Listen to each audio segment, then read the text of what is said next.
vacations, which means no Mora. But Catherine's always looking out for us, so we should still drop by and say hello.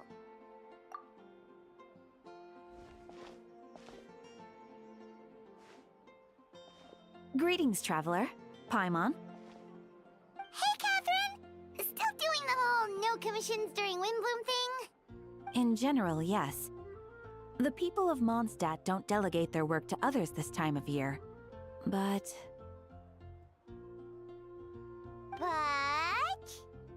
feel free to take a look around. I think you'll pick up on something unusual. Take a look around, huh?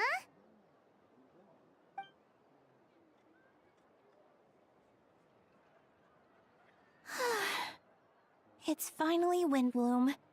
And here I am ruining everything. You're a bit tired. No big deal. Give it some time. How about doing something fun tonight? We could take a stroll or go stargazing. Stargazing? Like we'll find a spot. You know people start reserving places on Starsnatch Cliff the moment the sun goes down. Sorry, I'm just not in the mood. I should go. Whoa! Something's off with Beatrice. She would never give up a chance to talk to Quinn. This is weird. Oh, you're leaving? I can walk you home. No, it's okay. Thank you. I just need some time to myself. Besides, there's still something I need to do.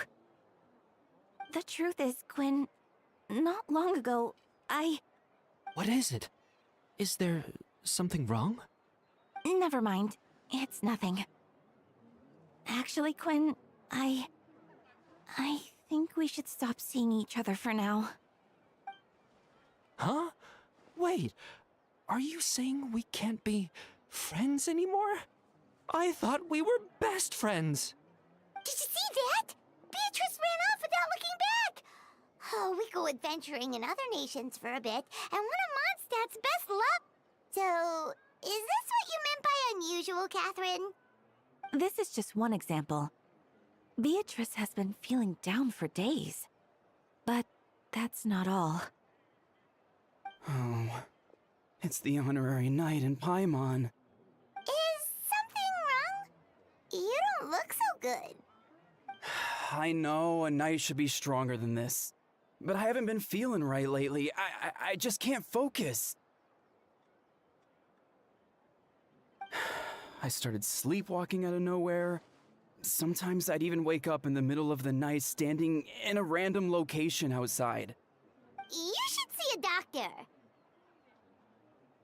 I did, but all the tests came back normal. The doctor said I'm fine. Yeah, I even consulted Miss Barbara at the church, but her conclusion was the same. In any case, she was kind enough to pray to Lord Barbados for me to get better. Is it because I saw something I wasn't meant to see? Sorry, this is for me to figure out. It is Windblume after all. Anyway, I have patrol to finish. Until next time, you two.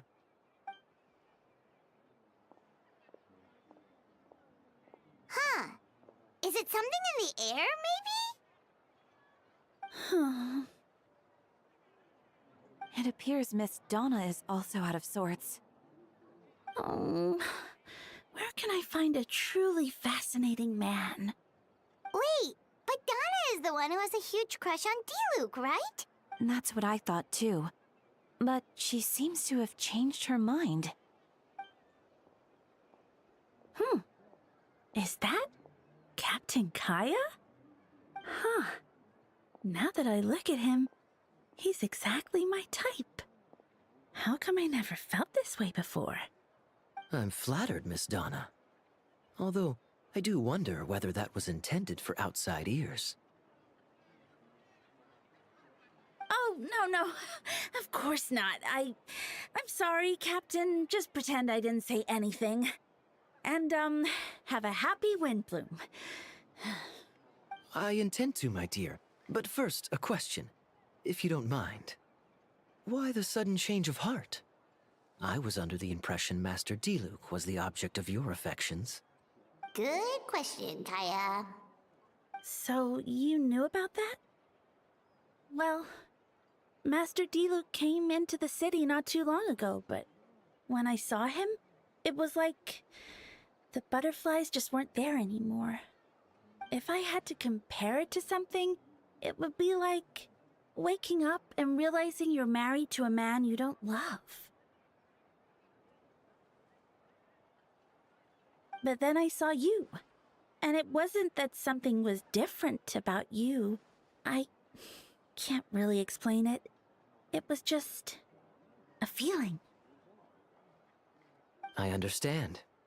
And I'm flattered I was able to bring back the butterflies. But I do need to see to some business, so I'll take my leave. Oh, here he comes. Well, surprised to see us? Not at all. You are the exact two people I've been trying to find. So, Traveler, Paimon, how have you been? The answer to that requires a private conversation. Catherine, do you mind? Not at all. Have fun, you three. So, you said you were looking for us.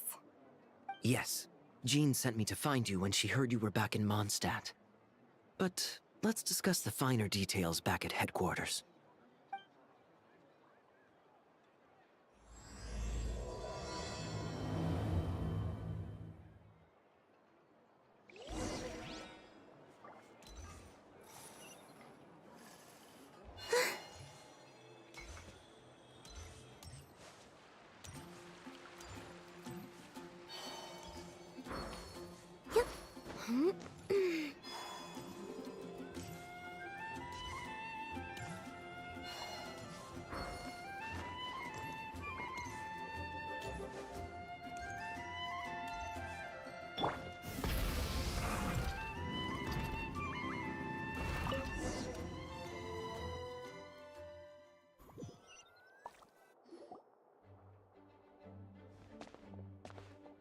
Ah, Kaya. You found them. Yep. I managed to track them down. Good. With what's about to happen, it's great to have you in town. Whoa, headquarters are packed. What's going on? Honorary Knight Paimon. Oh, it's an honor to meet you. I believe introductions are in order? Allow me. You have Note, Captain of the Second Company, Skyron, Captain of the Third Company, Eula, Captain of the Fourth Company, and me, of course, Captain of the Ninth Company. Oh, you're all captains? That's right. Master Jean is waiting for you inside. She'll explain everything. Jean!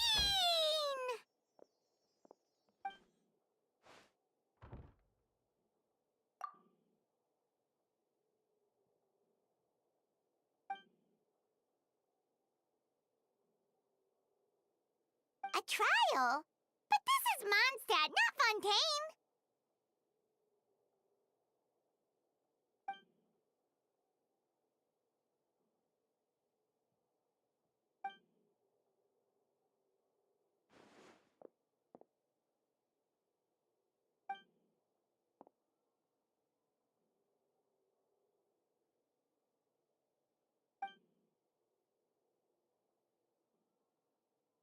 Which means it's a serious one.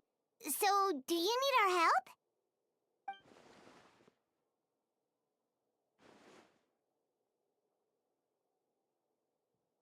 Right! He's the captain of the investigation team! But we didn't see him out there!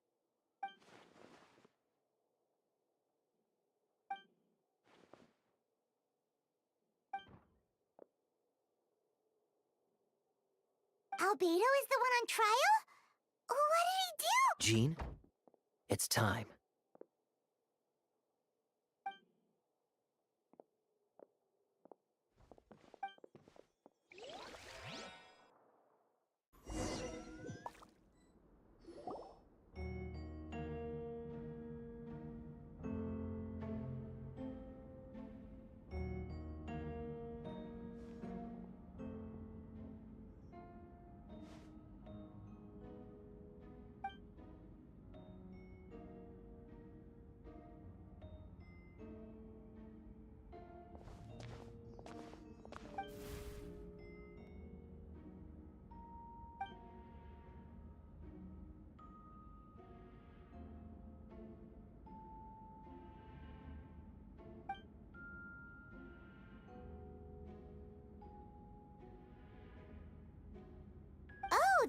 face.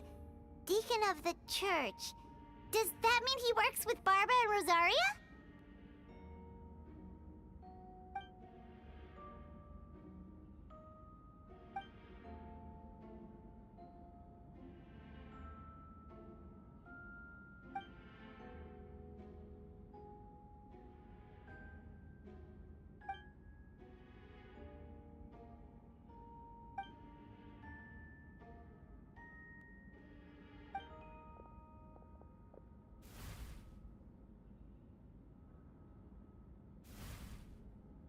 Yes.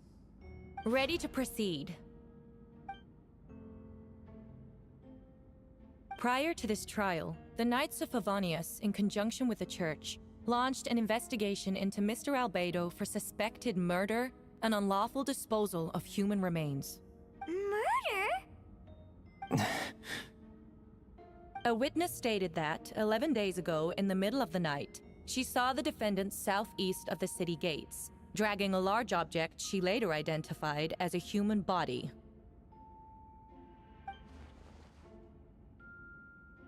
No. There's no way! We now call that witness to the stand. Beatrice, please tell us what you saw.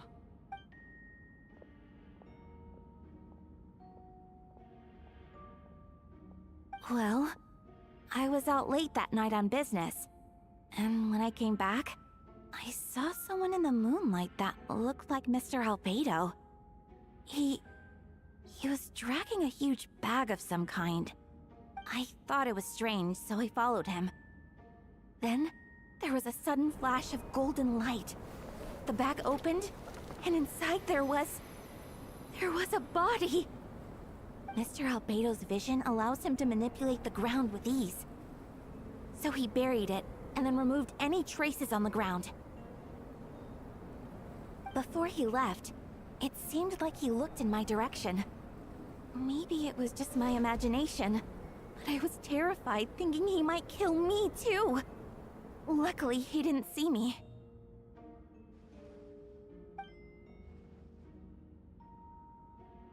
I was working in my office, on the second floor of the Knights of Favonius headquarters. That's right. The next day, the defendant submitted his latest environmental report on the Dragonspine region. Considering the length of the text, it must have taken a considerable amount of time to finish. Can anyone attest to the fact that the defendant was working in his office that night? No. Then the length of the report is not a sufficient alibi. This isn't looking good.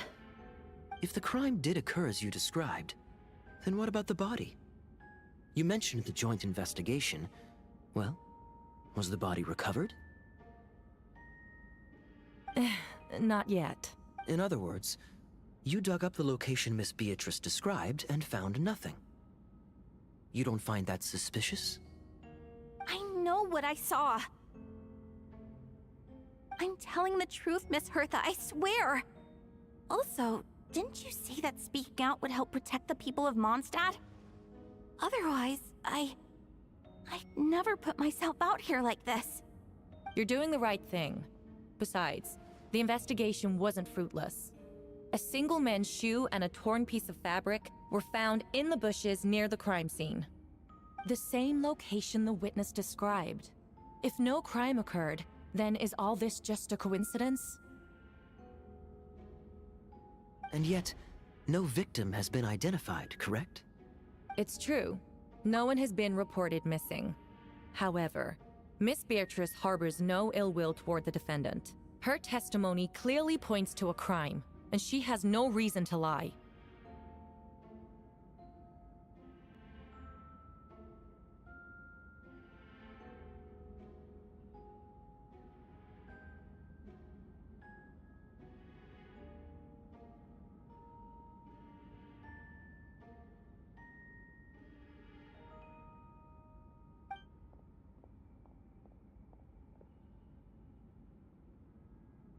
You may believe otherwise, Miss Hertha, but I did not kill a single person. As a knight and the captain of the investigation team, I have a duty to protect Mondstadt and its people.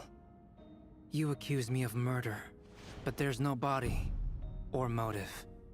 The defendant raises an important point. Motive. Yet, I must be frank, not all murders are premeditated. Spontaneous conflict can also have unforeseen consequences. Nevertheless, I don't intend to prosecute this case on circumstantial evidence alone. Which brings me to the second charge against Mr. Albedo. Second charge? 7 days ago, at dawn, a witness saw the defendant dispose of the body of an adult male in the area between Dragonspine and Dawn Winery. I now call the second witness to the stand. Wait, that's...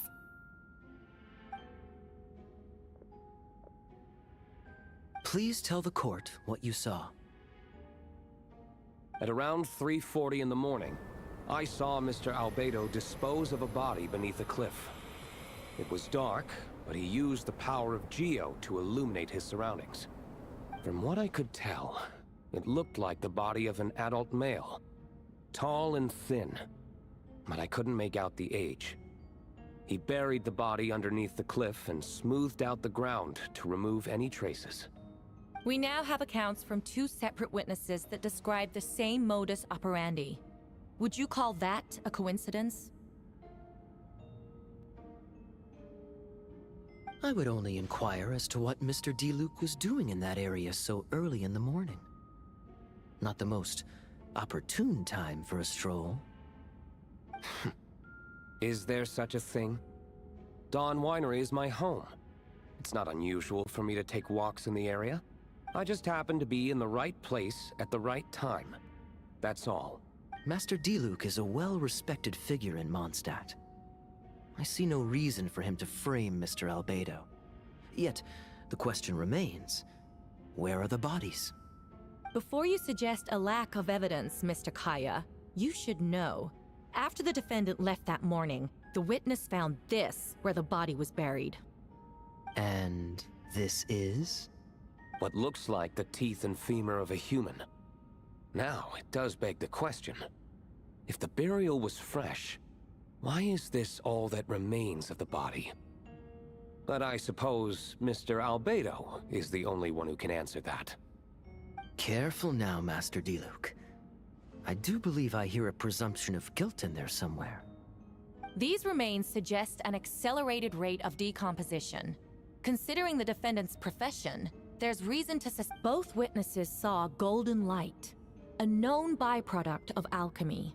That's how the defendant destroyed the bodies. The light also explains how the witnesses were able to get a clear view of the events in the dark. So, that's your angle. Alchemy. A logical assessment, but we have a witness of our own. The afternoon before the alleged second murder, Mr. Albedo had a lengthy intellectual exchange with his student, Sucrose. The two were in the library until the next morning. Miss Sucrose was presenting the results of her research. She noticed some flaws in the data and insisted on reviewing her calculations until the next morning, with Mr. Albedo present.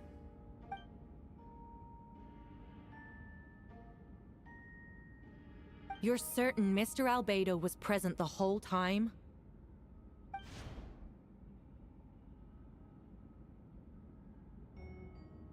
Nevertheless, the other witnesses have no reason to lie. Tell me, Miss Sucrose, that meeting in the library, were you awake the whole time? Sounds like a considerable duration to go without sleep. I do hope you can be truthful with us. It concerns the safety of countless Mondstadt citizens. A crime like this cannot go unpunished. I'll take it from here. During our meeting, Sucrose did fall asleep not long after midnight. It's all right, Sucrose. You don't have to lie for me. This is a sacred place of judgment. The truth is paramount.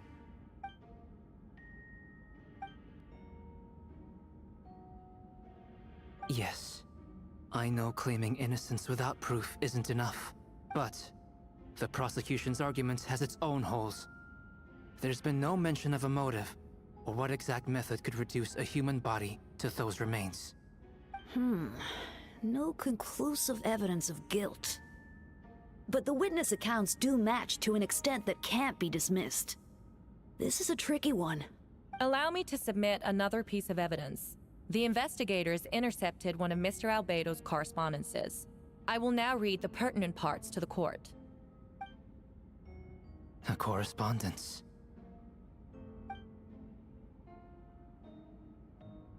I have never abandoned the subject of human research. In fact, delving deeper into Dragonspine has led me to realize that the concept of life could be further expanded and transformed into that of birth.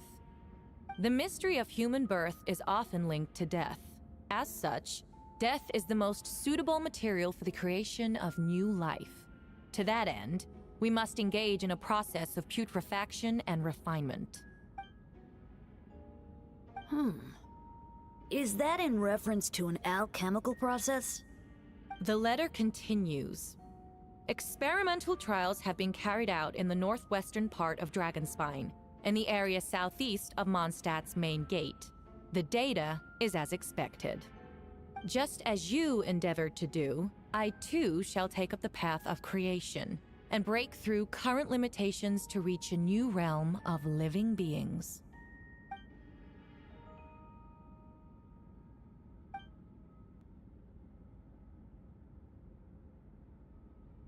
Correct.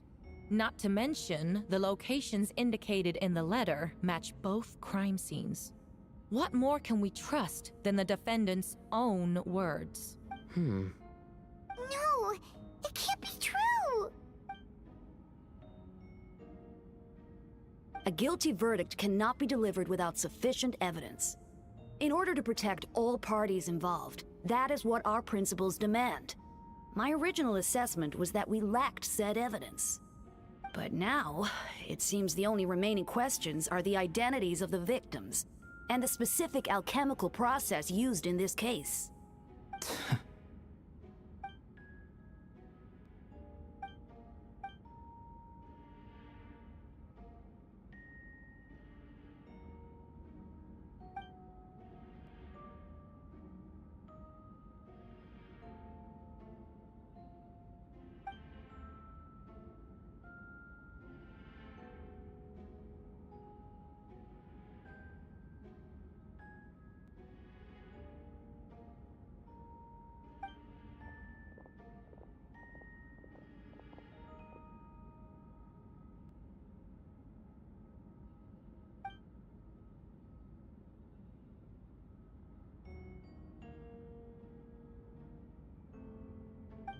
Why would Albedo do something like that?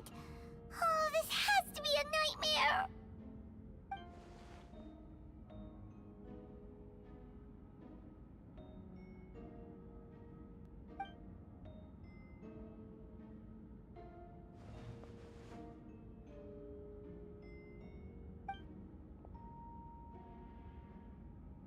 Rosaria! Oh, when did you get here?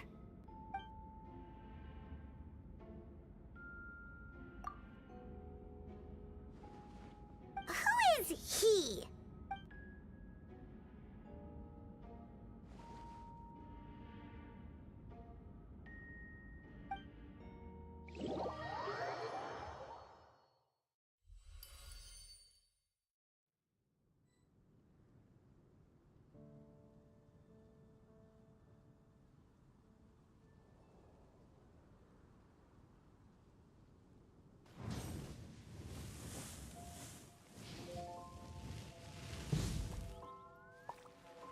Anything the Knights can do for you. She's so...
engines!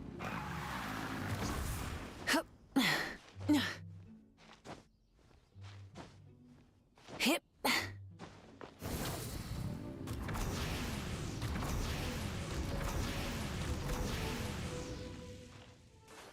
Try and stop me!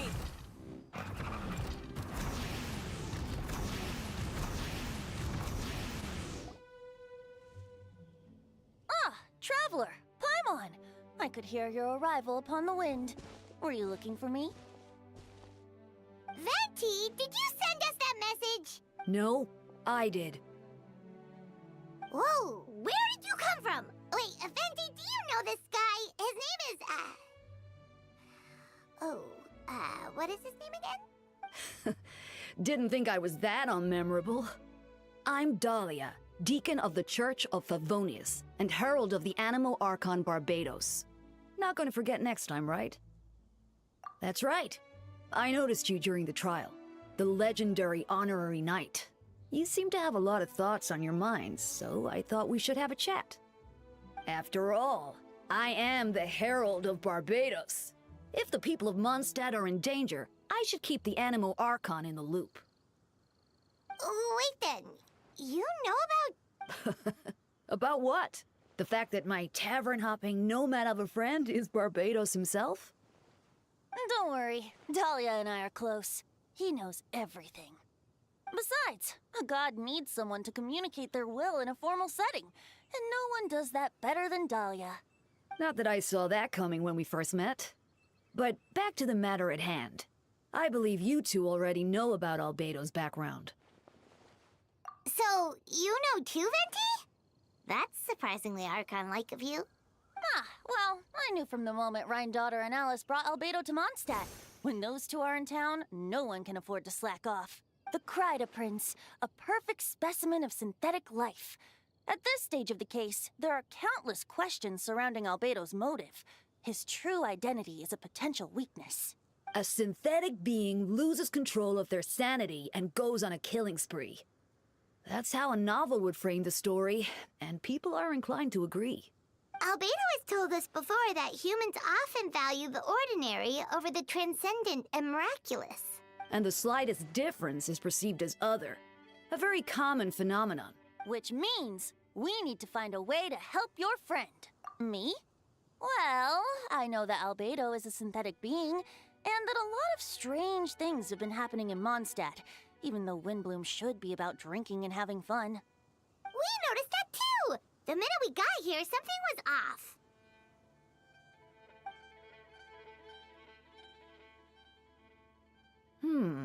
I've picked up on most of those too. Miles is out of sorts, Beatrice seems anxious. Although I didn't know Donna stopped being interested in Master Diluc. When no love remains for the songs to tell, the world becomes naught but an empty shell. Cruel is said fate, cruel it may be, were it not for a hero who could set us all free. What are you getting at, Tone Deaf Bard? Oh, just making a comment. There are always unavoidable trials in life. At least, that's what Barbados would say. A certain someone is going to need to overcome a trial like that. In such cases, even the Seven know better than to tamper with fate. If only there was a brave soul willing to aid their friend in his time of need. Should he meet a terrible fate, all of Mondstadt could be worse for it. If you wanted our help, you could have just asked, you know.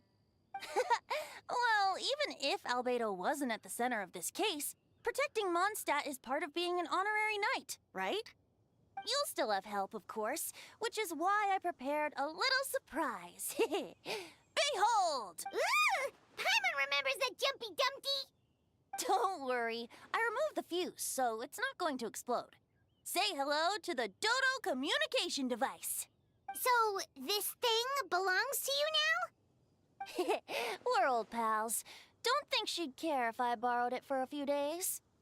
Anyway, this invention, with a little help from a trick of mine, will allow us to keep in touch. Just take it out and we can chat. That's all I ask. No matter what comes, you have the wind on your side.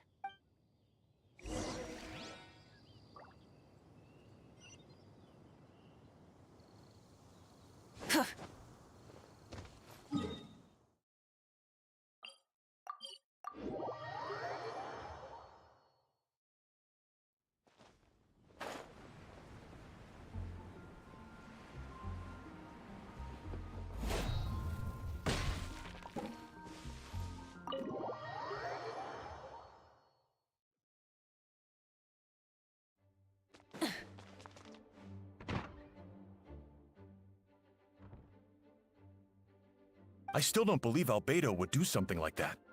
Using living people as alchemical test subjects? It's like something out of a novel. Perhaps it's best for me to remain impartial, but I've worked with Albedo before. He's an alchemist, not a sadist.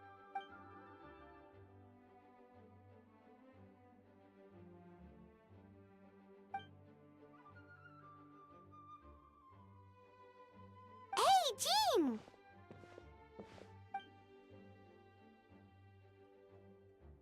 Like Jean said, after the verdict, we have time to submit an appeal. And I will do my utmost to convince Albedo to accept. He's been acting strange, and I can't read him for the life of me. But I need you two to start investigating the case. Yes, it's also time for you to get involved. No, we'd like you to launch an investigation of your own. I'll continue working on his defense in the meantime. If you find anything that might help his case, just let me know.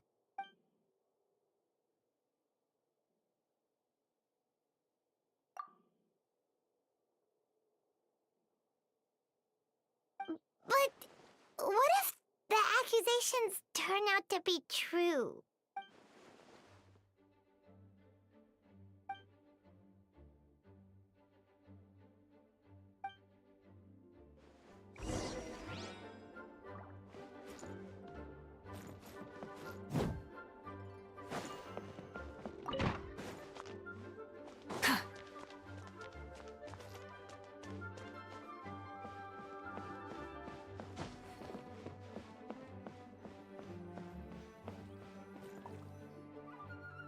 Wait, Captain Kaya!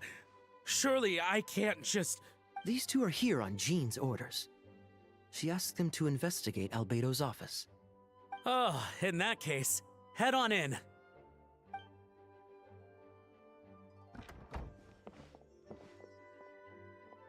So this is Albedo's office.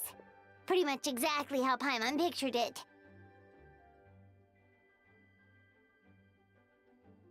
All right. I have some work of my own, so I'll leave you to it. Good luck, you two. Right back at ya.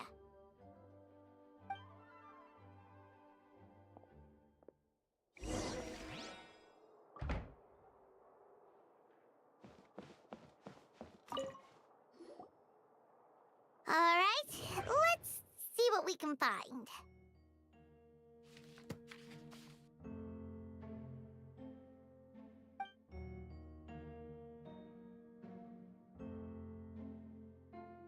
Wow, these books are so fancy!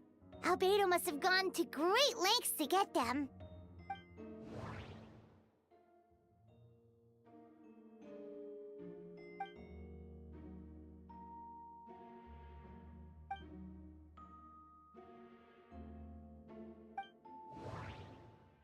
Wait, it looks like there's a hidden compartment under the desk.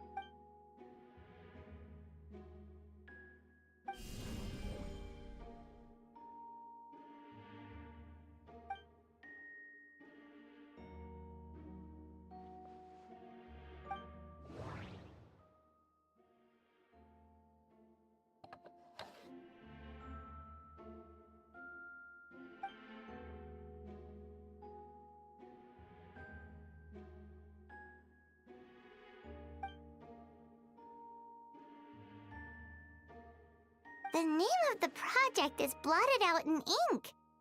What could it be?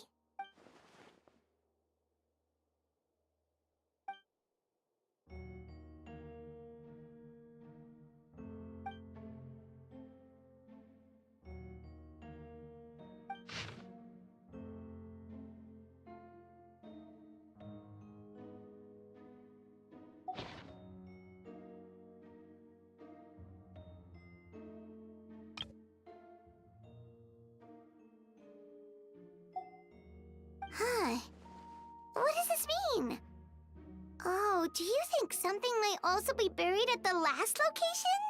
Alright, that seems to be it for this place. We should go tell Jean what we found.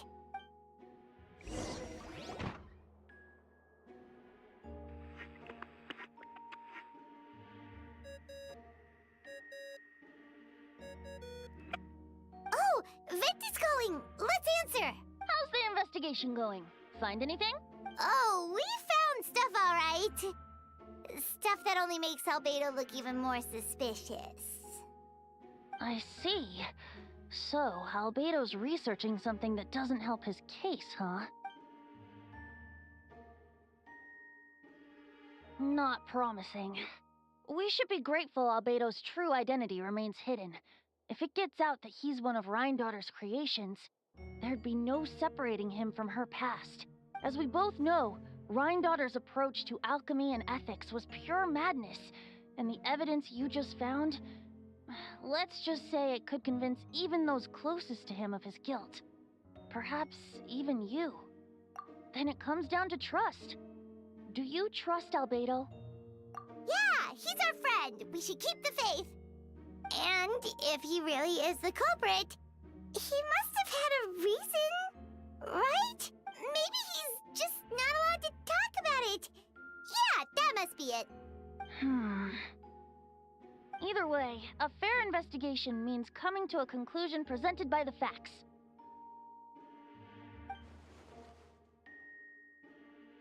Remaining objective has its own value. Remember, none of this is your fault. Just report back with an honest assessment of the facts. Yeah. Well, let's go find Jean and tell her what we learned. Wait, that's Miles. What's he doing here? Oh, sorry. I heard voices and wasn't sure if I should check who was inside. It's okay. We're here on Jean's orders. Ah, I see. I'll, leave you to it then. Hold on. You didn't hear what we were saying, did you? Oh, not really. Nothing that made sense anyway. Well, do us a favor and just forget anything you might have heard, okay? Oh, sure. You got it. That map we found in the hidden compartment seems important. We should check out the marked locations.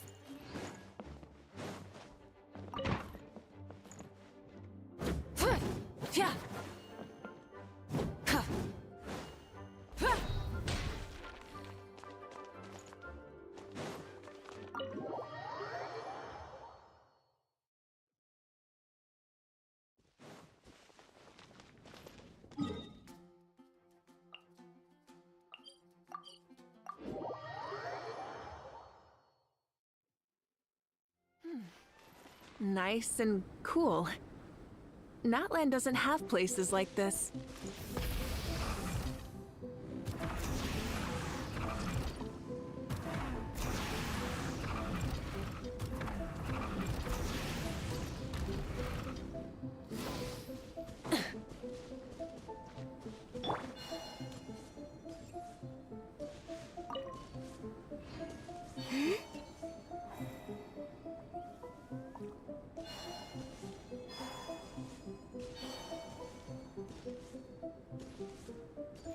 We should be getting close. Oh.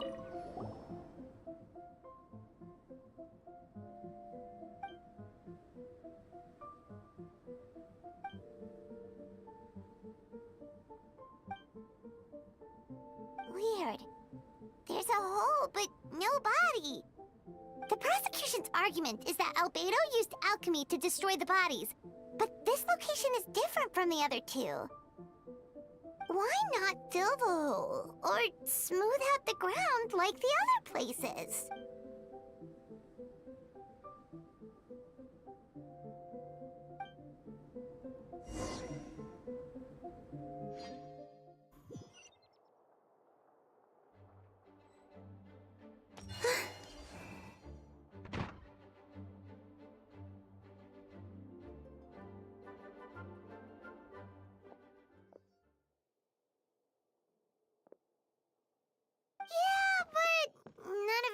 Albedo's case.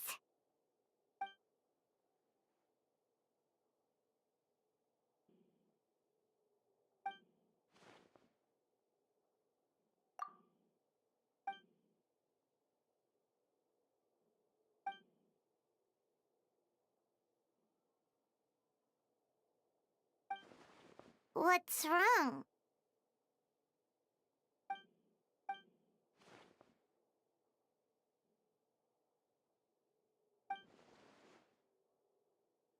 Yeah, not when the charges are so serious.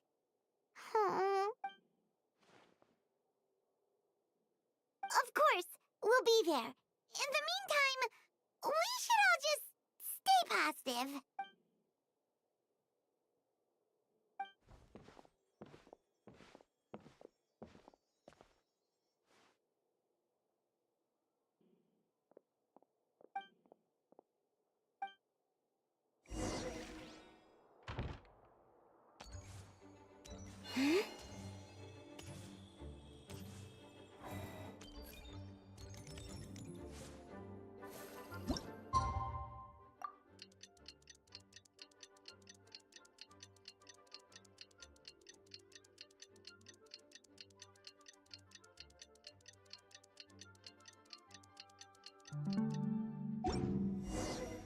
We should meet up with Jean. It's about time for the second trial.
Yes, we sent the teeth and the femur bone found at the scene to the church's medical office, and were able to conclude that these are, in fact, human remains.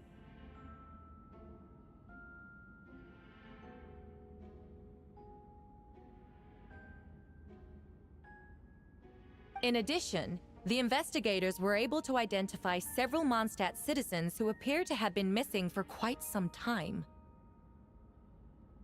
Forensic analysis of the remains allowed us to pinpoint the age and gender of the deceased. Interestingly, one of the missing individuals matches that profile to a T. The medical office couldn't spare the personnel, so Miss Rosaria is here to present the results to the court.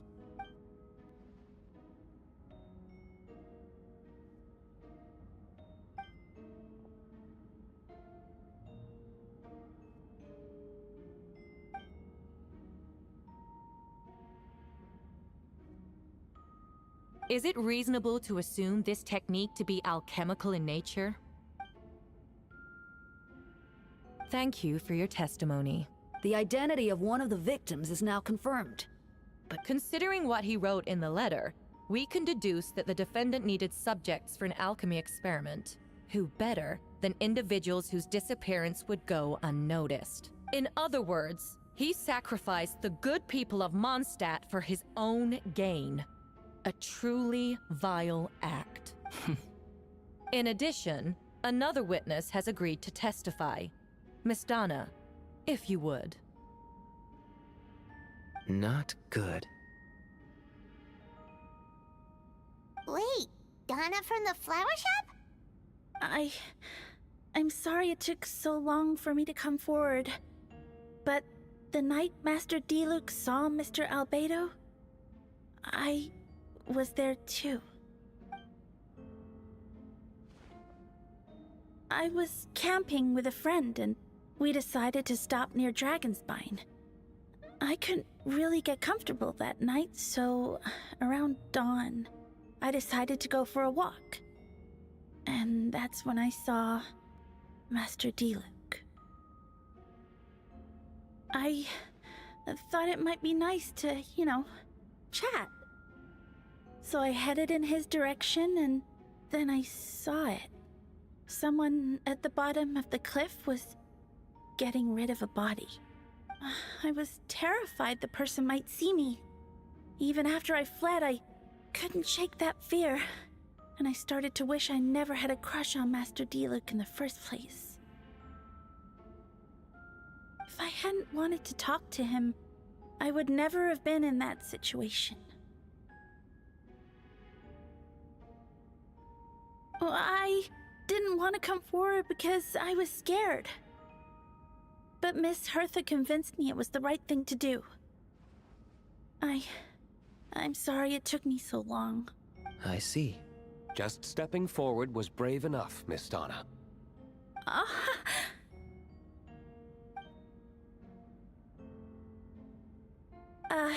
Yes.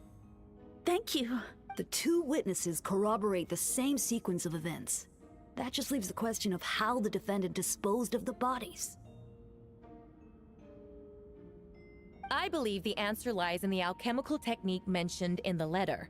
The defendant is the most accomplished alchemist in Mondstadt. He has the skill, no question. Wait, does she mean...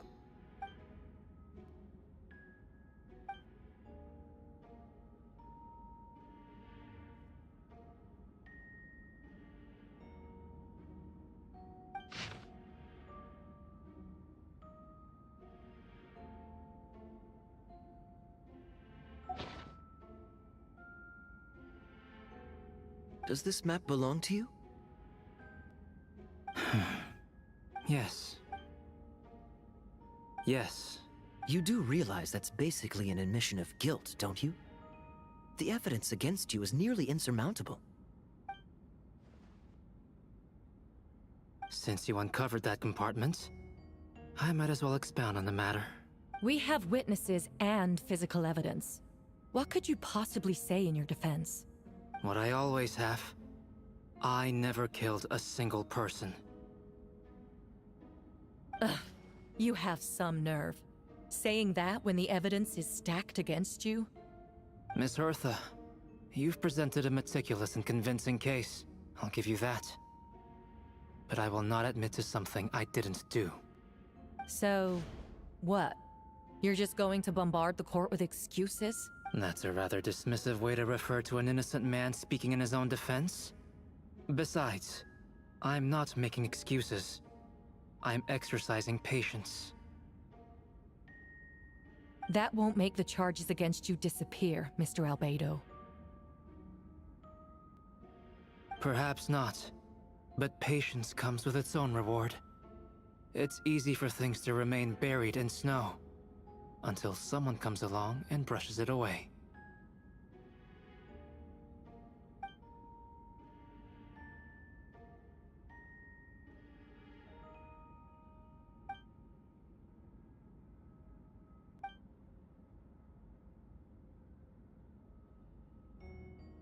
Traveler, you were the one who uncovered this map, right? Then I'm assuming you visited the third location as well.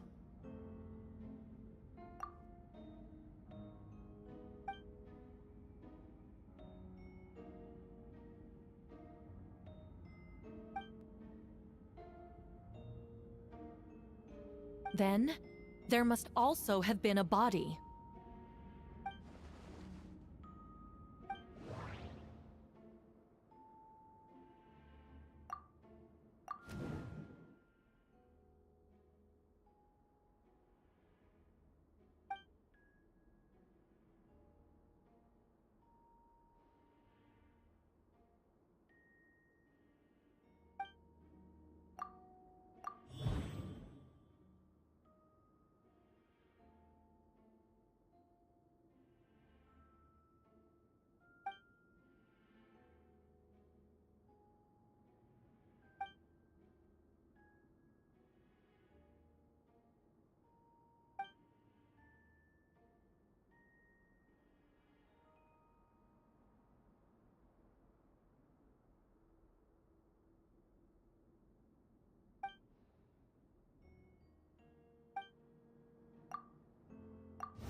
Astute as ever, Traveler.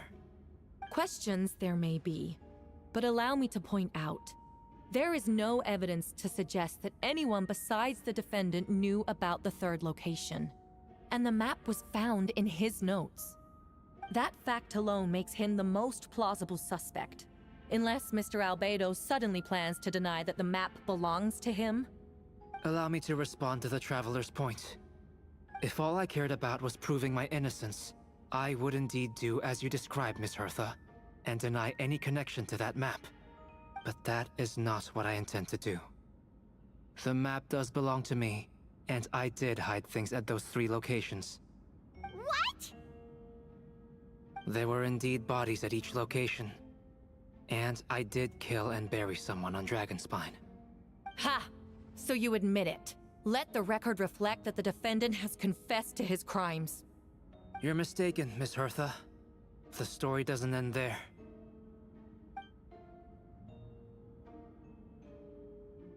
Some time ago, I encountered an uninvited guest on Dragonspine.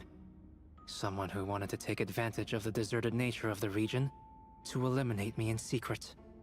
His desire to kill me led to an altercation where I killed him instead and buried the body on the mountain, the 3rd location marked on the map. Actually, the traveler Amber, Bennett, and I were with Albedo that day. The Adventurers Guild was holding an event on Dragonspine. After it ended, we all left the area. If the person Albedo is referring to is different from the one we encountered on the mountain, then the altercation must have occurred after we left. This only proves that the defendant is guilty on all counts.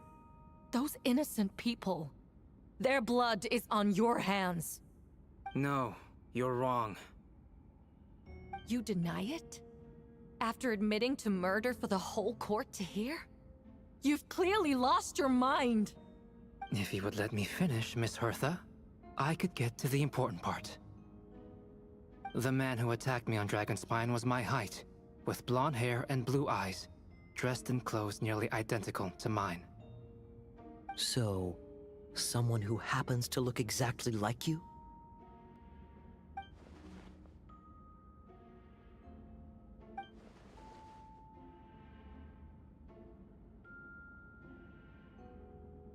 It's one thing to look similar, but for the clothes to be the same? What's going on? I don't want to be here anymore.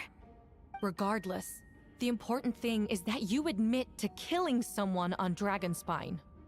Yes, I killed someone that day. Someone who looked nearly identical to me. But I never said that someone was a person. I see.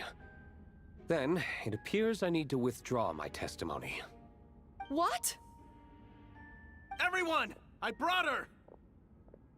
Wait, you... The person who just came in, isn't that Hertha?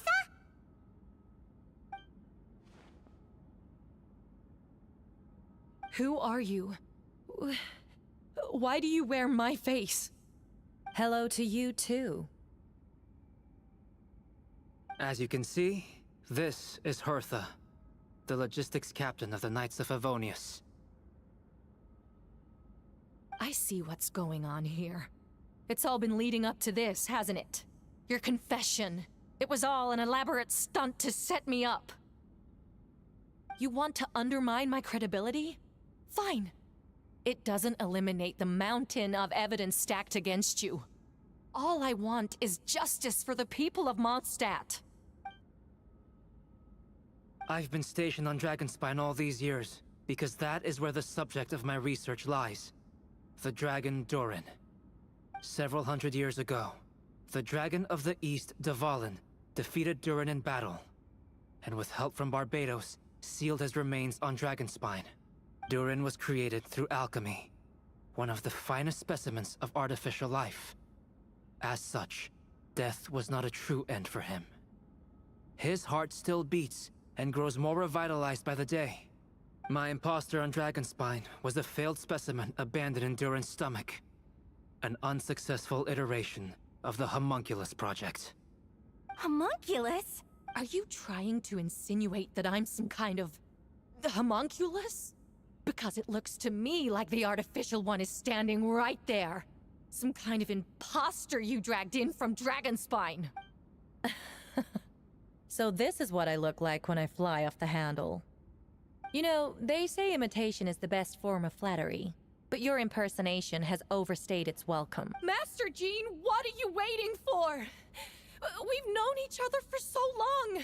You recognize the real me, don't you?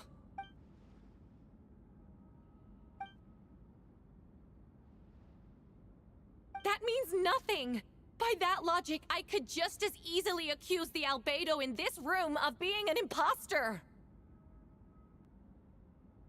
How do we know he isn't the fake one? A cold-blooded killer who replaced the real Albedo long ago.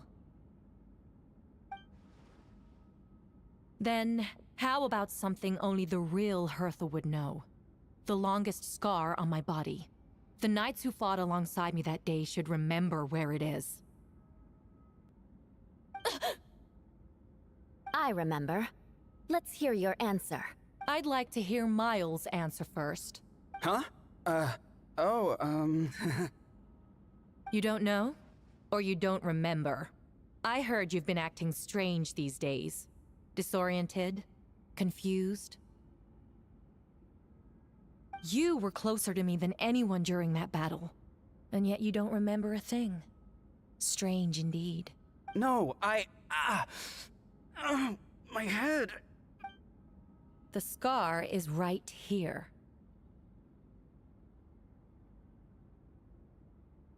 Why the nerves?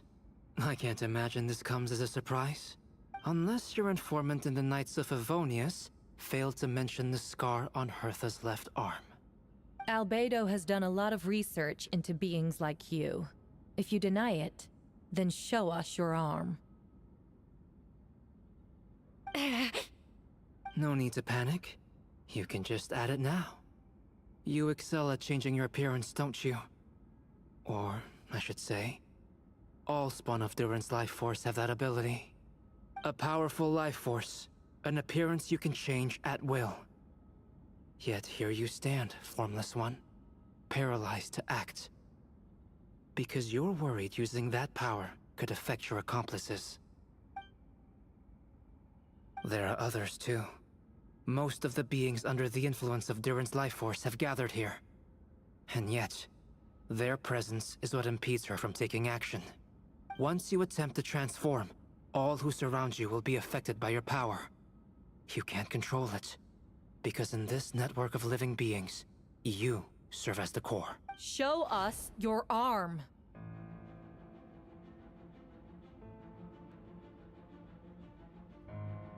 Ugh! Have it your way! Whoa! Come on, let's go!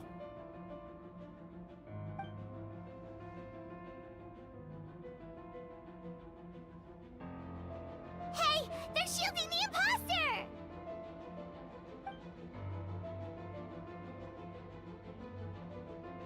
There are others trying to get in. Must be more people under her control. Time to get moving, everyone.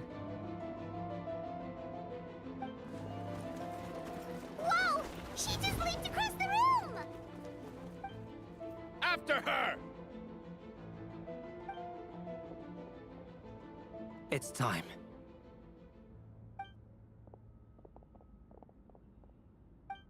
We finally have a chance to talk. But before I explain the events of the past few days, I'd like to make a few things clear.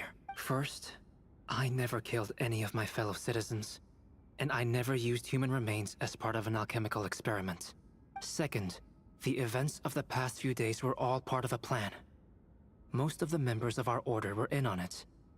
As for the witnesses, Master Diluc picked up on the situation long before today's proceedings.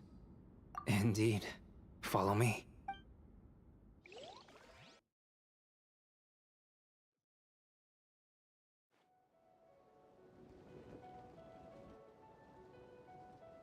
What? How are there monsters in the city? They are all monsters from Dragonspine. An attack is imminent, but fear not. We've been preparing for this. We've been monitoring the resurgence of Durin's life force. Its festering nature agitated these monsters. We knew it was only a matter of time before they advanced on Mondstadt.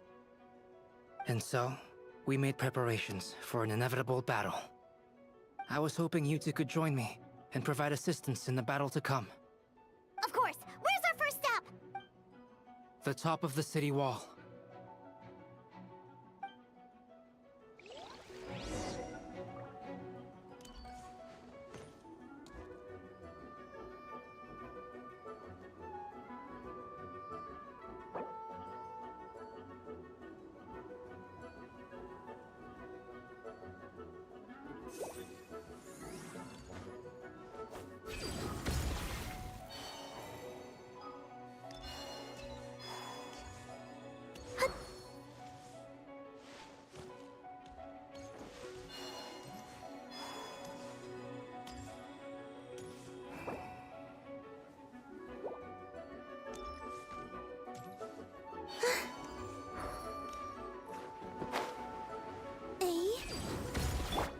Full throttle!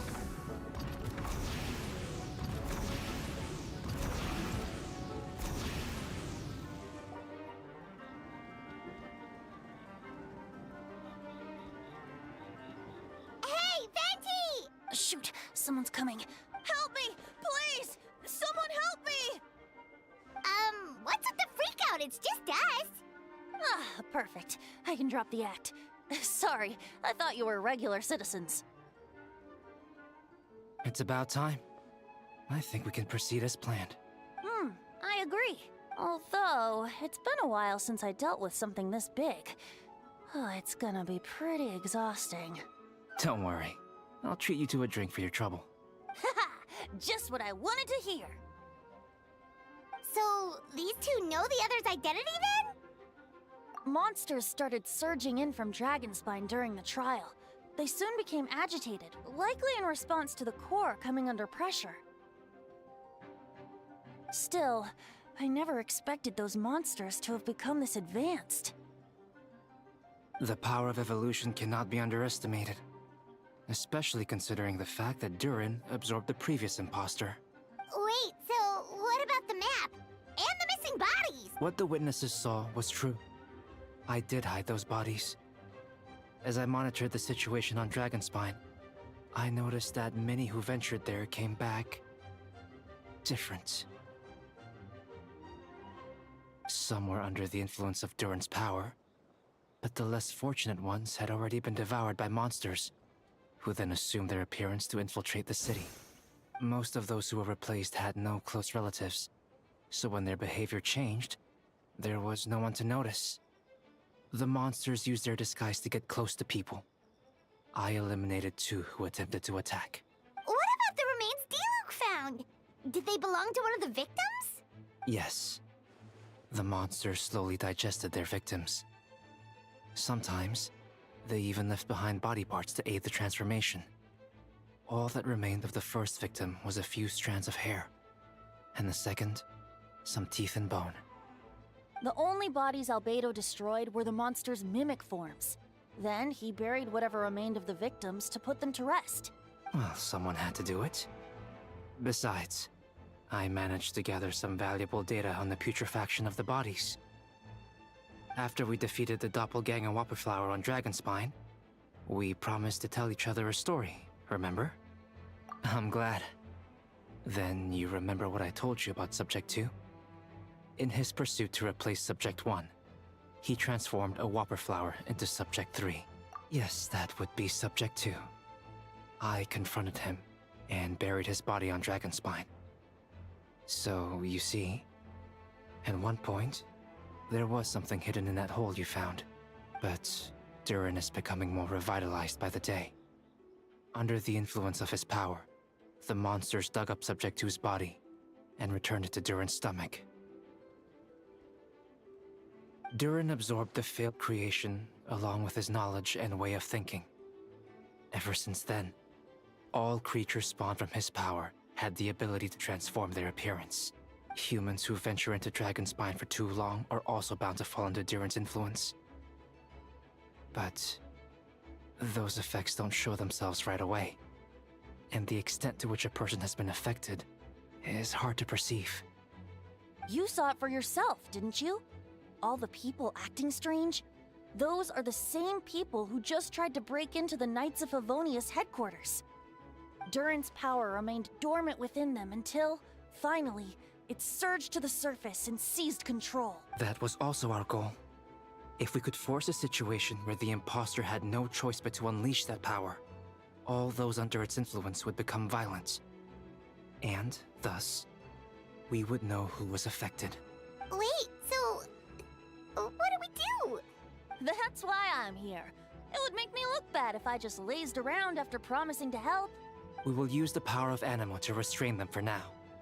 That should give the Knights the chance to subdue them without harm. A specialized team will deal with them later. Alright. That's the long and short of the situation. It's time to activate that thing, right? Yes. So, if there are little secrets other people shouldn't know, my identity, for example, keep it to yourself, okay? Alright, this should do it.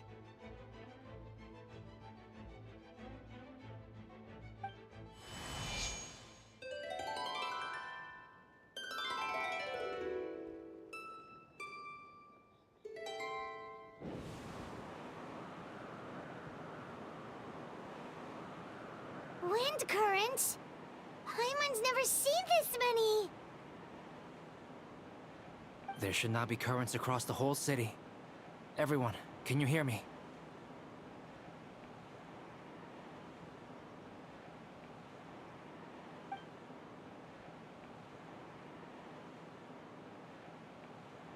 All good. We have enough manpower to provide support. Requesting assistance at the side gate. Heading over now. Whoa! It's long-distance wind communication! How is that even possible?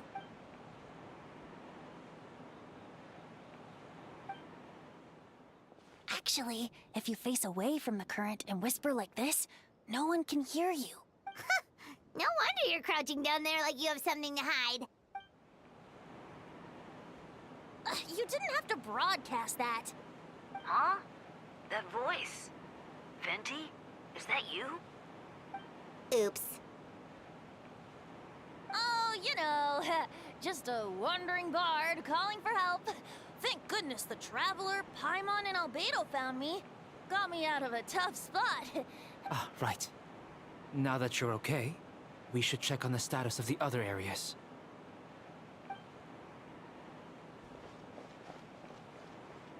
Thanks, friend. May the Animo Archon protect you.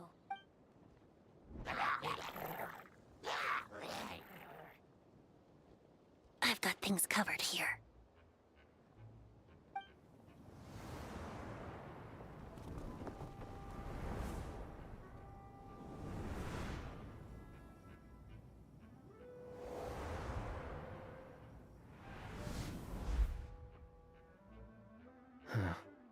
I don't like being in the middle like this. Especially on a bridge. Oh, look who it is. Get back! Phew. That was a close one. I suppose thanks are in order, Master D-Luke. I appreciate the help. No need. I didn't intervene to save you. It was for my own convenience. You were in my way. Oh? Well, let me get out of your hair then. I suppose we could work together, but you would just melt my ice anyway. Suit yourself. All right, tell me. When did you notice something was off? The first trial. Ah, because of the fake Hertha? No. Because of you. Me? What did I do? My defense wasn't passionate enough? No. You weren't nervous enough. Tell me then, Master D-Luke. When do you think I actually get nervous? I suppose we'll see, won't we? Monsters, incoming. On second thought, best not to think about it.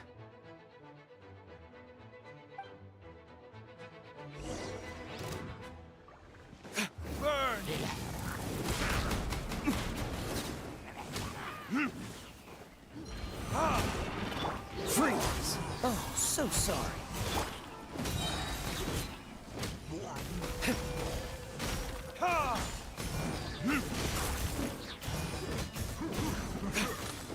Cool it!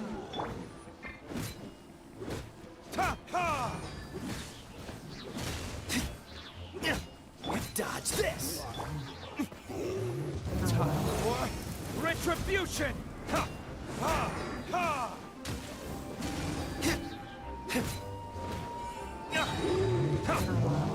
Freeze! This moment will be frozen in time.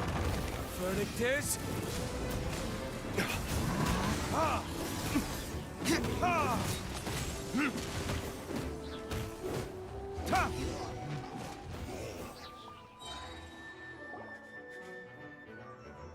They're over there! Dilu, Kaya! If you had time to make it out here, I'm guessing the other areas are secure. What? We can't be here because we care? Maintaining control over the main road means maintaining control over the battle as a whole. You made the right choice. So what's the status over here? All under control. Don't worry. My trusty civilian volunteer and I have this area covered. I think you mean the man who held the title of cavalry captain before you. We don't have to bring that up. Well, keep up the good work. We'll go check on the status of the other locations. Good luck. Oh, and I wanted to thank you for what you said in court. If I'm... Believe me, he's had his suspicions since the first trial. I suppose it just didn't feel right to believe that someone who helped me in the past could be a cold-blooded killer. Aw, that's so sweet. Thank you for trusting me, and for choosing to fight alongside us. As for you, Kaya, good work, as always. Of course. Stay safe.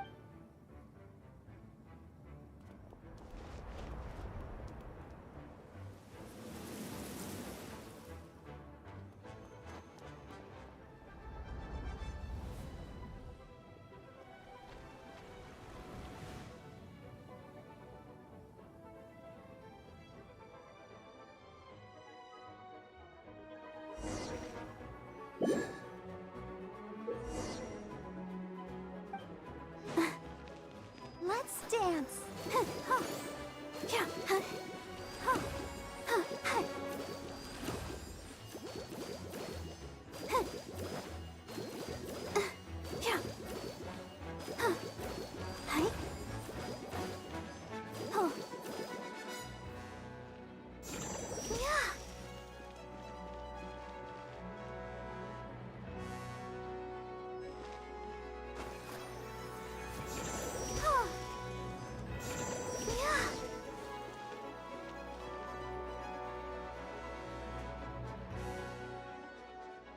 Thank you so much, Miss Barbara. Things are still quite chaotic outside. It's best if you all remain inside the cathedral for now. Don't worry, Miss Barbara. I'll try not to put myself in harm's way. I can help with... Of course. Thank you, Miss Rosaria.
They're here! Prepare for battle!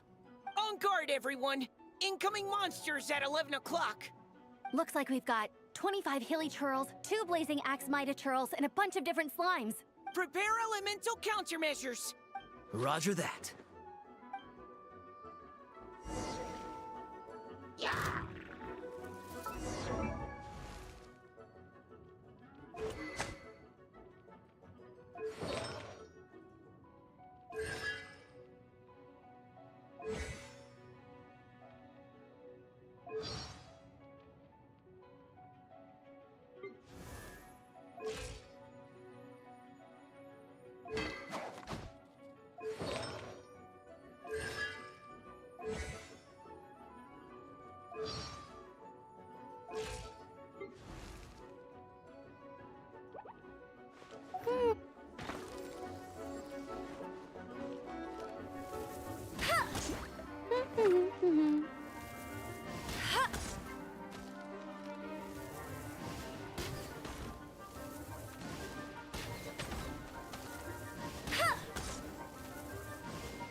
Hey! Get him!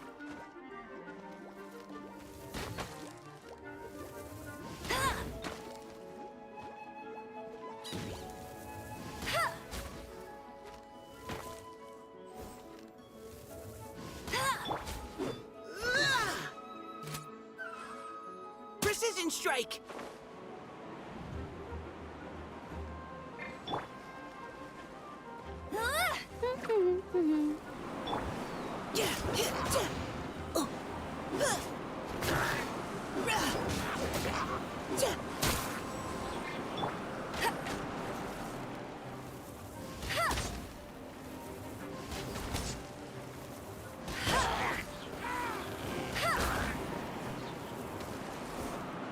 Hey! Go, go! Neutralizing threat!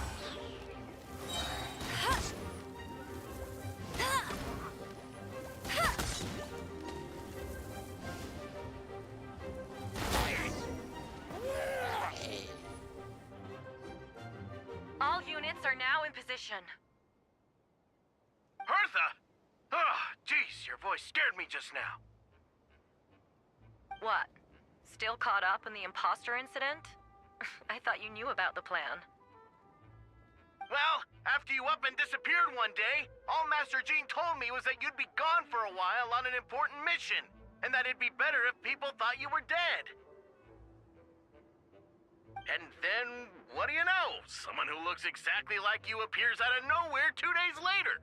If Master Jean hadn't told me about your mission, I would have fallen for it hook, line, and sinker. Yeah, that's quite a scary thought. I get chills just thinking about it. A monster replacing someone close to you, and you're none the wiser. Don't worry. Once this is over, these monsters won't be a threat to us again. Albedo! Are you okay? The trial wasn't too hard on you, was it? I'm sorry I couldn't be there. I was so worried. Same here. I thought it was all real at one point. I was in complete shock. So, you didn't know, Amber? Then it seems Eula did an excellent job at keeping the situation under wraps. And no need to worry, you two. I'm no worse for wear. That sounds like Eula, all right. She's like an impenetrable wall, that one. You're not getting a secret out of her. Yeah, for sure! She's someone you can really count on! Wait, so how did you decide Hertha should disappear again? After all this fighting, I can't seem to get it straight. It was Kaya's suggestion. He said the plan would work best with someone well-known and reputable, without being too high-profile. Naturally, Miss Hertha was the perfect choice. We needed to leave a hole in our organization, so she came up with the idea that she would disappear. Ah, so that explains the rumor that someone had fallen during a mission. Of course, it didn't take long for that to get resolved. No, because the imposter fell right into our trap. It was all part of the plan. First, we spread the rumor that Hertha was missing in action after some kind of incident. The news came from Kaya and Hertha's direct subordinates, which was important because we needed it to be credible. The imposter saw the gap in our ranks and couldn't help but take the bait. It didn't take long for the fake Hertha to appear on the Knight's patrol route, claiming to have survived her mission. When did that happen? Over 6 months ago. Whoa, so this has been a long time in the making. Yes. And our enemy was more meticulous than we expected. Monsters have been searching for Hertha's body in order to protect the imposter's identity, which is a more advanced way of thinking than Subject 2. So we had to wait long enough to convince the fake Hertha that she had our trust. Furthermore, we needed to give her time to gather evidence against me and convince herself she had enough to strike. But how did the Knight's internal information even reach Durin and his monsters? There's an informant among our ranks. Don't worry. Barbados has already tracked her down. She doesn't have his blessing, so she can't hear what we're talking about right now. Honestly, this whole situation almost gave Paimon a heart attack. All those awful accusations in the first trial, and you couldn't even defend yourself! It was to be expected. I couldn't just reveal the truth. It had to be at the right moment. Or she would have demanded to know how I knew about Dragonspine and the monsters in disguise. And if my true identity got out, the public's trust in me would be gone. It was a trap, you see. Argue back and expose my origins, or keep my mouth shut and be seen as a murderer. Credit where credit is due. It was well thought out. Yeah, thank goodness we were able to back her into a corner. Indeed. And I have you to thank for that, Traveler. You probably don't know it, but you've been a part of the plan since the beginning. And for that, you have my sincere apologies. I know I kept you in the dark, but I had a reason. This might not sound intuitive, but I did it to make the plan even stronger. From the beginning, I knew I had to leave the letters in my office for a fair and independent reader to discover. Someone willing to seek the truth. Naturally, I thought of you. I knew you would return for Windblume. I knew you would agree to attend the trial. And I knew your sense of responsibility and justice as an honorary knight would compel you to start your own investigation. The fake Hertha, Subject 2, has met you on Dragonspine before. If she thought even you had lost faith in me, her confidence might get the best of her. The perfect time for us to strike.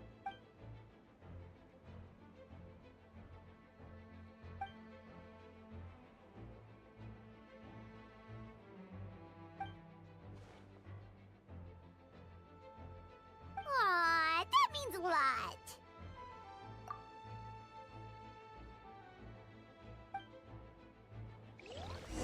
Wait, was that you just now? Let's go to the side gate to check it out.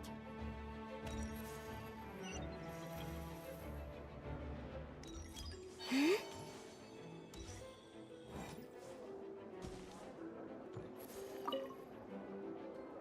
Meow-wee! These dark things are more annoying than disgusting boo sounds. Albedo, Traveler! If you run into anyone who needs a safe place to wait this out, feel free to send them to that cat's tail. I'll be here to watch over things so the tavern will be safe. Thank you, Diona. We'll be sure to do just that.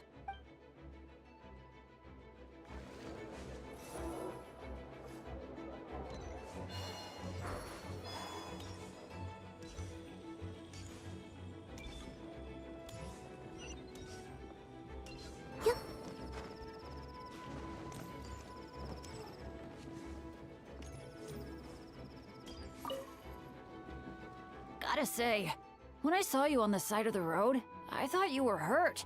Not about to whack me in the head. Oh gosh, I'm so sorry about that. I was trying to run away, but I just couldn't keep going, so I pretended to be unconscious. Thought I could at least land a surprise hit on a monster that way. I get it. That's a pretty common tactic. Oh, Traveler, Albedo, you're here. If you're looking for somewhere safe, head to the Cat's Tail. Diona is sheltering people there. Anyone who needs help is welcome. Got it. I'll take her there right away.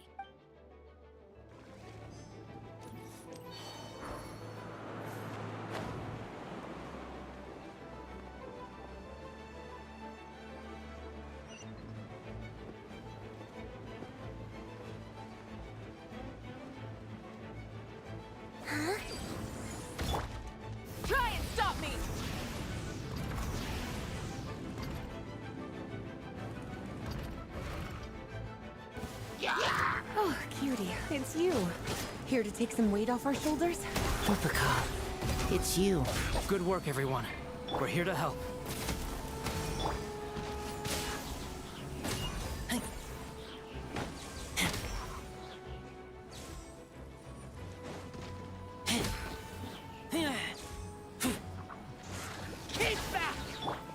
Come a little closer. You've been a naughty boy. Bombs away! Moment of birth. Come into being.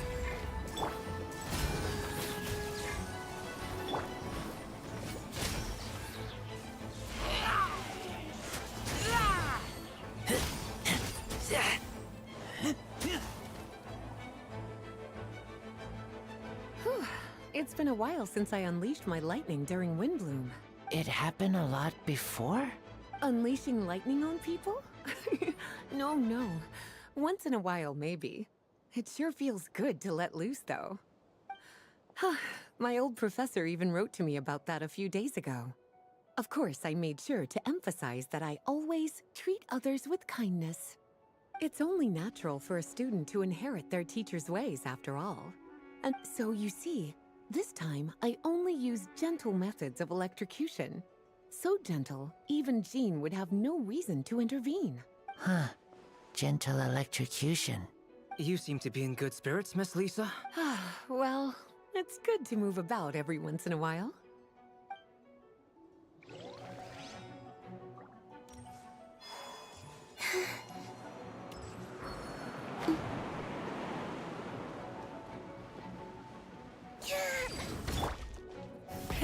Rev the engines!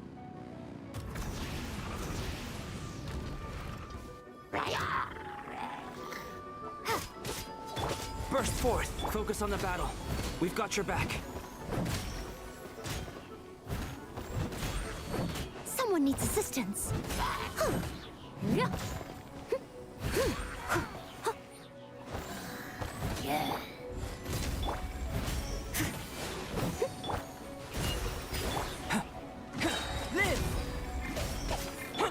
As a good knight should.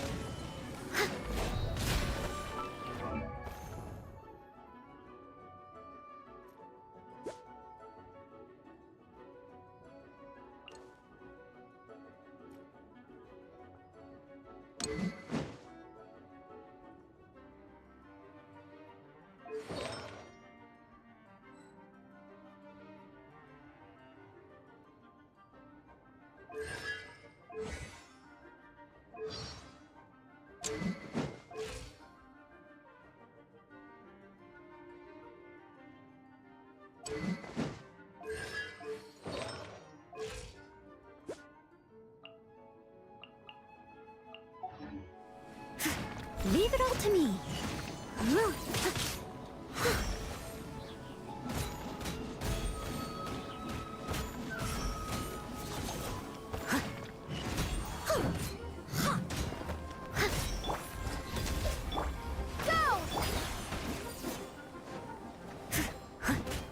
I must leave no stone unturned. Burst forth.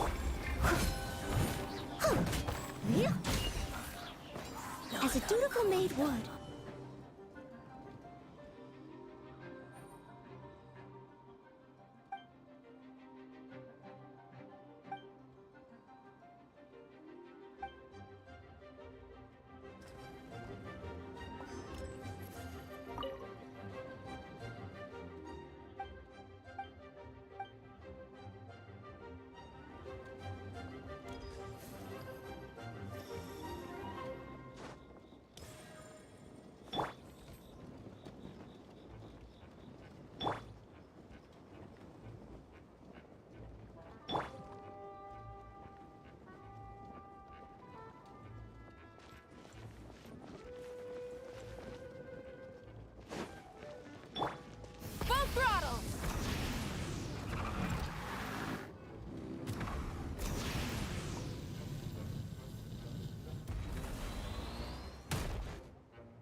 It's all my fault. I knew Clea was fast, but disappearing like this? I only lost sight of her for 1 second. How am I going to explain this to Albedo? Explain what? Albedo, Traveler, Paimon, what brings you here? We're providing mobile support across the region. Was there something you needed to explain? You can tell me anything. I hope you know that. Yeah, plus we kinda already heard what you said, so...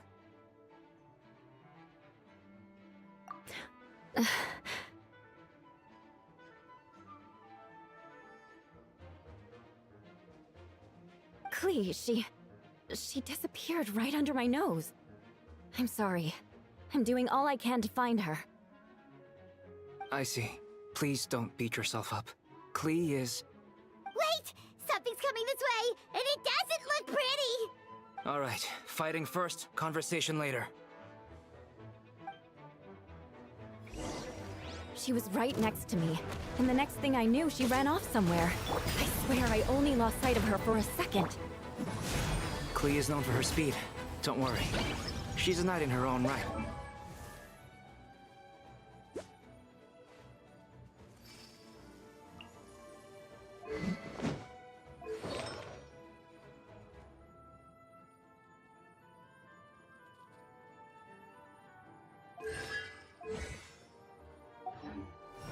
Beg for mercy.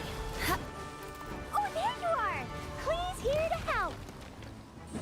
See? Kids are fast on their feet. Those bombs.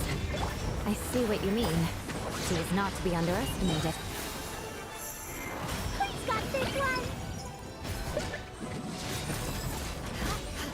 More speed. We won! Great work, Klee. I'll be counting on you to protect Eula next time, too. Albedo, you can't be serious. No problem. Just leave it to Klee. Are you going on patrol, Mr. Albedo? Klee heard you went camping for a few days, and these monsters followed you back home. Camping. Ah, right. The truth isn't suitable for little ears. That's right. So I need to report back to Master Jean to settle my expenses. If you have some time, I'm sure Eula would be grateful if you escorted her back to headquarters as well. Of course. I place myself in your capable hands, Spark Knight. It would be an honor. Klee will do her best.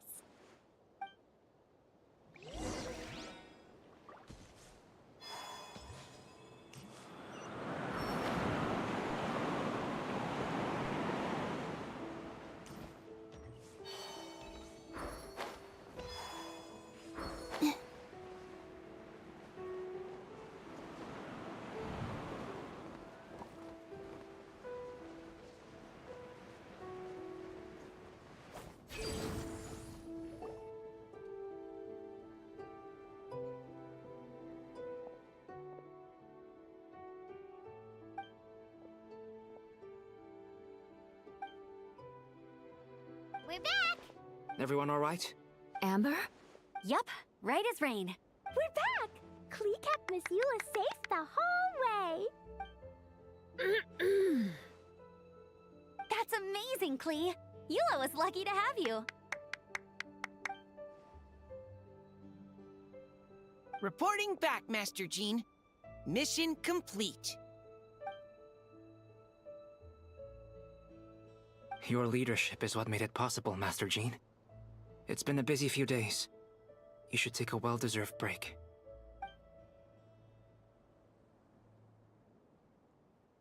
My work isn't finished, I'm afraid. I have a few loose ends to tie up.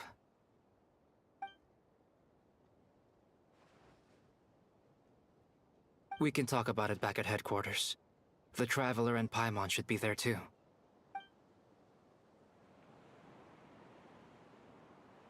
Want to come with us, Klee? We can drink some tea and eat some freshly baked moon pies. Yes! Yes!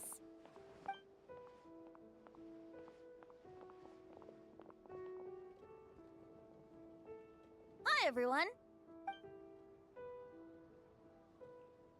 Oh, well, wait. Does that mean you saw me running for my life?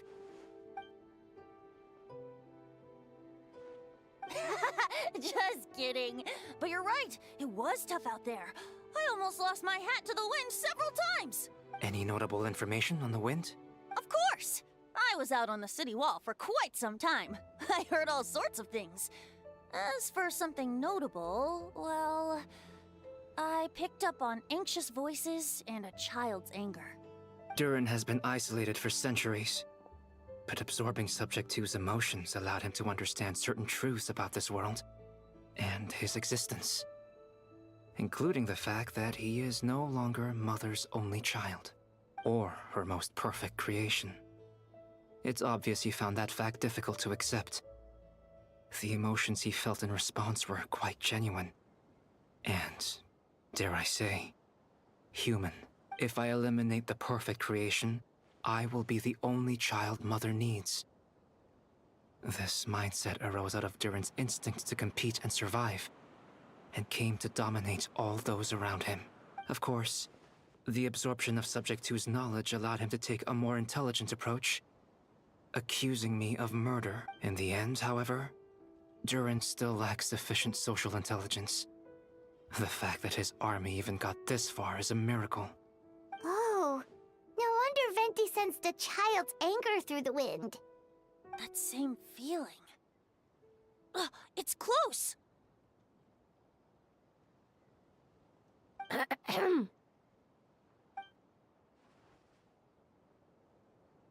Oh, nothing much to report, actually.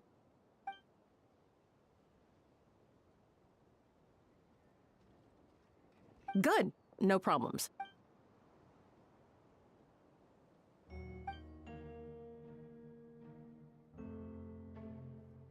There were a lot of changes during the operation, but I imagine you missed those as well.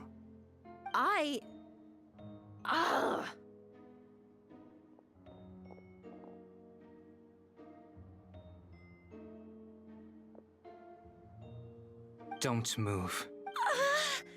Let's continue this discussion back at headquarters. Don't be scared. I'll figure out a way to free you from his power soon.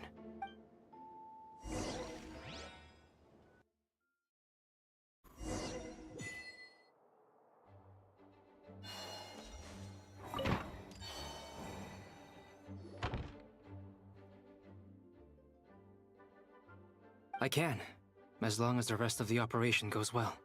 Wait, the operation isn't over. What do we do now? What happens next is more of a personal project. I've consulted Venti about the possibility of calling a tripartite conference.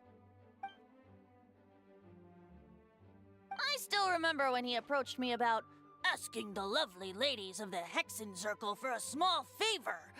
The chumminess caught me off guard. If I hadn't known any different, I'd have thought he was talking about his older sisters or something. Older sisters? Is Varka really young or something? I wouldn't exactly call him young, but he's not old either. He's the type to crack a joke at every opportunity, so whatever age that is.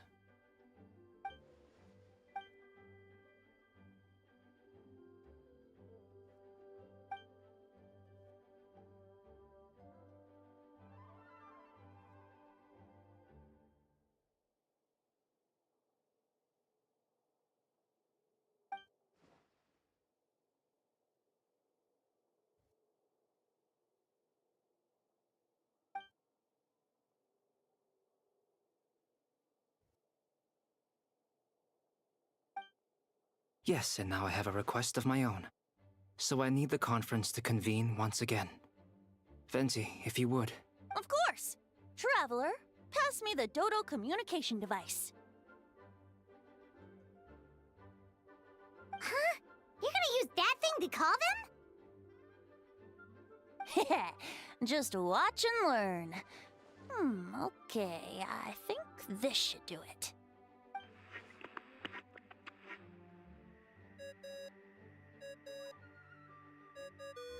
What's that ringing? Is it the wind or something? Hold on, that's not the right voice. Wait. Barbados? Varka?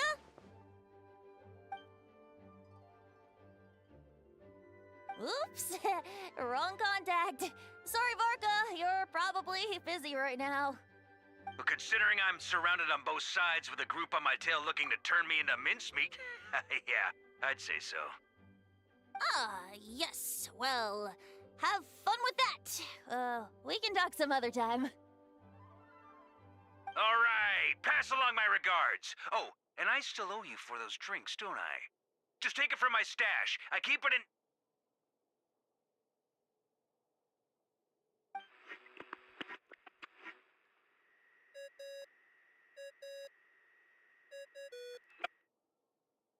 Hey! He was just about to tell us where to find his secret stash!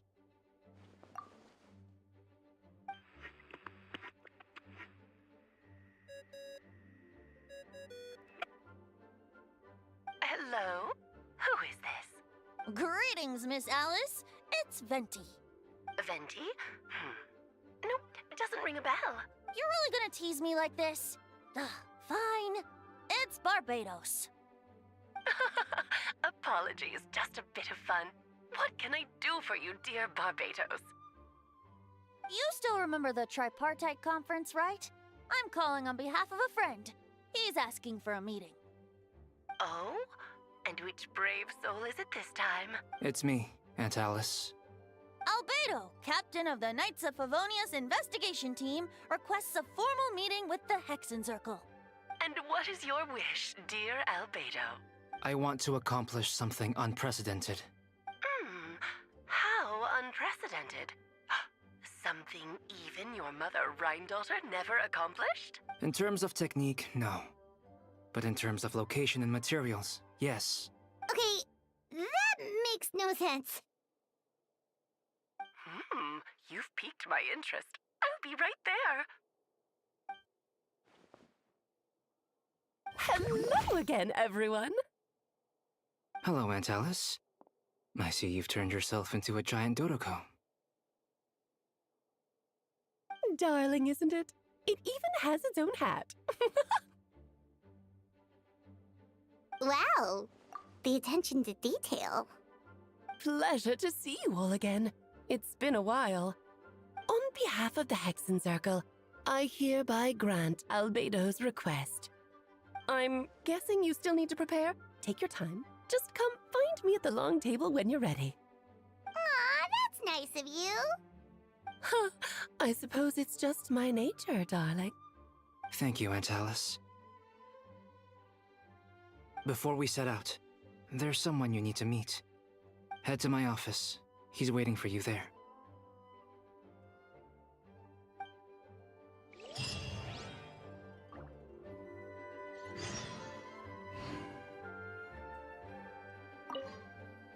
Before we set out, there's someone you need to meet. Head to my office.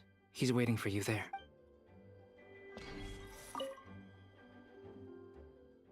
Don't thank me at all, please. It makes it seem like I'm useless the rest of the time.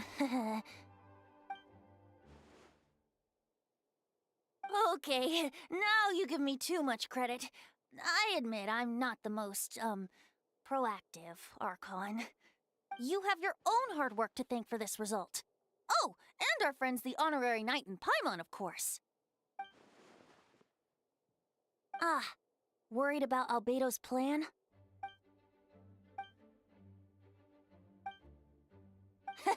That's good to hear.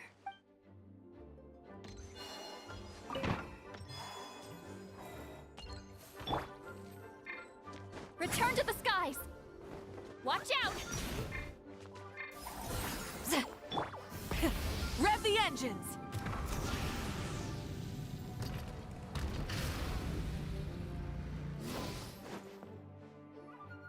Hey, have you ever wondered why Albedo always keeps his office closed? Paimon bets there's a secret snack stash hidden around here somewhere. Hey! Not so loud! Minnie Turing? What are you doing here? Well, actually, I've kind of been helping you guys in secret this whole time. I tried tapping Paimon on the shoulder during the battle, but you floated away too fast. Yeah, I've been in Mondstadt for a few days now, but I've kept myself out of sight. I thought people might be scared of me. Oh, don't worry. We aren't scared of you. Thanks. So, what brings you here? Oh, is it Windblume? There are a ton of fun games this time of year. I did sneak off to the festival for a bit. Even though I couldn't play the games because of all the people, I still had a lot of fun. But that's not why I'm here. Albedo and I made a promise to accomplish something great together. What do you mean? I'm gonna replace the Durin on Dragonspine. I'm gonna be the one who is revived and brought into this world. Wait, didn't that already happen? You left the storybook world, and now you're here. Sorry. I should be more specific. Albedo said he can use alchemy to turn me into a human. What? Yeah, he's been working on it for a long time.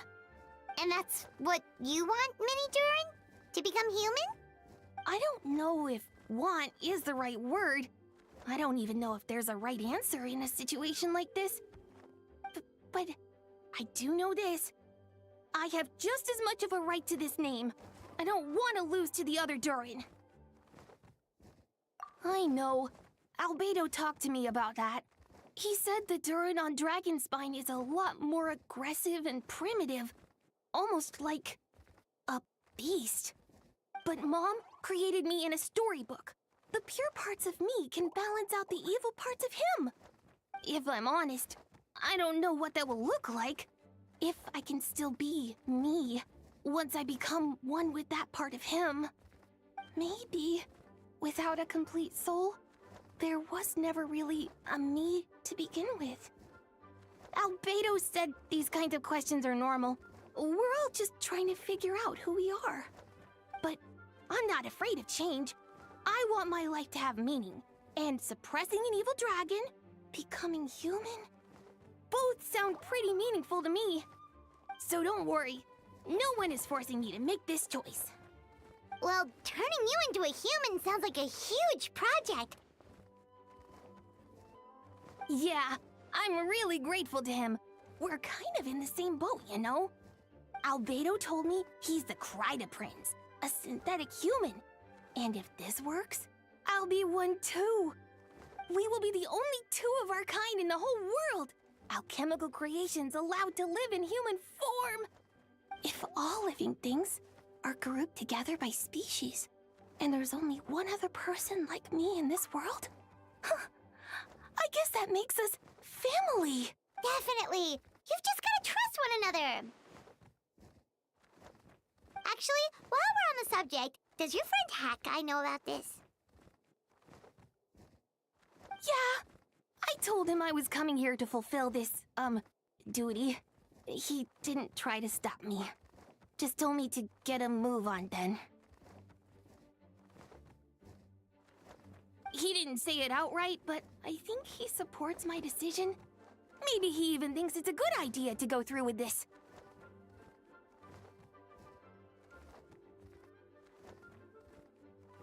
I'm a little scared, of course, but excited too.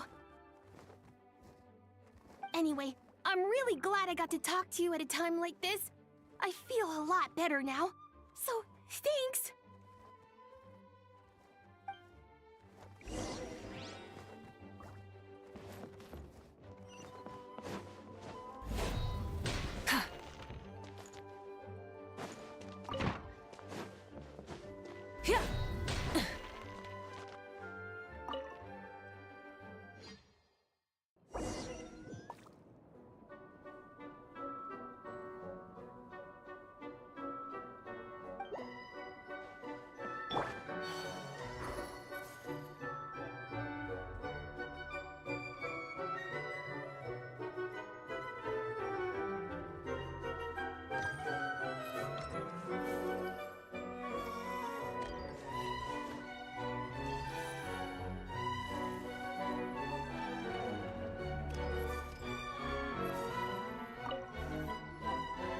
Welcome, one and all. Please sit wherever you like. So, no unspoken rules to be aware of? I don't want to unwittingly park myself down on some important lady's chair. I highly doubt anyone's going to mind where you sit, Lord Barbados. But thank you for being so considerate. Jean didn't fancy tagging along? A lot happened in the city today. If she left, there really would be no one around to lead the Knights of Favonius. All right, never mind. I was just hoping to treat her to some tea. Oh. So, tell me, Albedo, what is this outrageous and audacious plan of yours that I've been hearing murmurings about? I'll get right to the point. I intend to kill the evil Durin in Dragonspine. Oh? And I'd also like to request some alchemical reagents from the Hexen Circle. Which ones? I'm all ears. First would be the flesh of that immortal monster from the Mare Javari. Interesting. What else? The other is a portion of the embryo left by my mother, Rhine-daughter. Ah, the raw material from which she created her monsters in the past. There's not much of it left. Dragon blood, monster flesh, and embryo. Sounds to me like a formula for creating life. Correct. Durin's heart has continued to beat ever since the day he died. That means it's just a matter of time before he eventually returns. It could be centuries away, or millennia, but the day will come. I've spent years investigating in Dragonspine, so I'm well aware of the danger he poses. He has already posed a considerable threat to Mondstadt at less than half of his original strength. There's no telling how dire the consequences could be if he ever regained his full life force. Hence, if we want to be free of the dangers posed by his blood and limitless vitality, we must find a way to eliminate Durin entirely. Unfortunately, Durin is a special entity. Even after death, he could reawaken at any moment. So, the solution is to kill him, and then resurrect him in a different form. Upon resurrection, he will no longer be the creature he once was. In fact, he will no longer be a monster at all, because I intend to transform him into a human-like being. During the summer, Klee and I visited a fairy tale world called Simulanka. It was created by mages from the Hexen Circle, so I'm sure you know of it. Of course! It was even the home of one of M's children the other day. Oh, I see. It was during that journey that I learned, with certainty, that Durin would return to life one day. That experience inspired me. I met the pure soul M had created, and I knew if I wanted to change Durin's fate, he could be the key. To that end, I devised an alchemical model for the transmutation. The soul will come from the fairy tale dragon of Simulanka, the blood from the original dragon's heart. And the monster remnants from the Mare Javari and the embryo mother left behind will form the flesh. The corrosive nature of the dragon venom and the heightened vitality of the monster remnants will offset each other, keeping the constructed body in perfect balance. A powerful side effect can be triggered when festering forces and life energy collide. In an alchemical setting, the results are sure to be nothing short of astounding. The glint in your eye when you talk about these ideas. You really are your mother's child. Do you see that as a bad thing, Aunt Alice? Of course not. To me, you're both extraordinary individuals. I find you fascinating. In any case, now I see why you asked Venti for help. The raw materials you seek are extremely valuable. The misuse of even the tiniest amount could cause unimaginable chaos. That said, we're happy to give you what you need. But there is one condition. You need to prove you can wield them. And so, you must pass the Hexen Circle's trial. I understand. I figured something like this might happen. That's why I asked the Traveler to come along. I can think of no better partner for such an endeavor.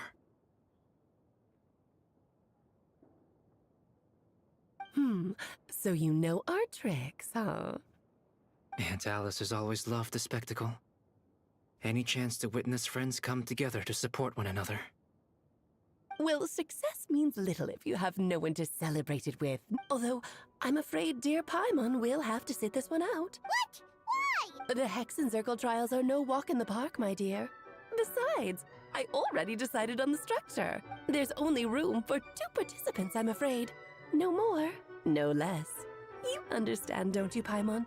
Oh, don't be too angry with your dear aunt. Okay. You can turn off the charm. Paimon will stay behind. Thank you for being so understanding. Then, whenever you two are ready, interact with the chessboard on the table. It will guide you through the trial. Then let me make a formal request. Will you go through this trial with me? Are you ready, Traveler? Then, my dear children, get ready for a taste of the Dodo King's magic.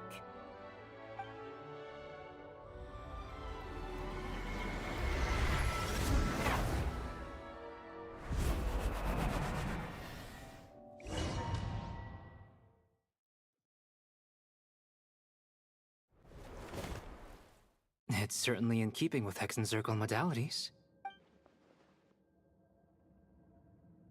Whoa, you're so tiny now! What is it?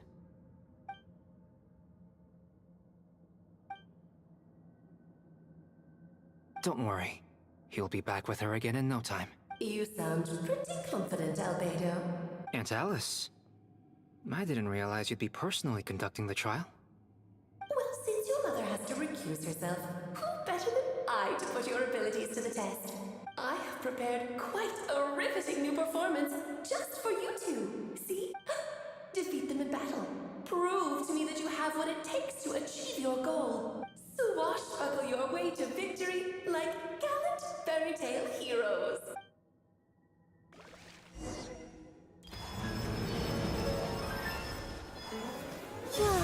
Fulfill our pact! Rise with the sun! Watch out! Coming at ya! Hiya! Huzzah! Witness my great undertaking! Burst forth! Coming at ya! Surge! One surge and is far too slow. Feel this ancient power!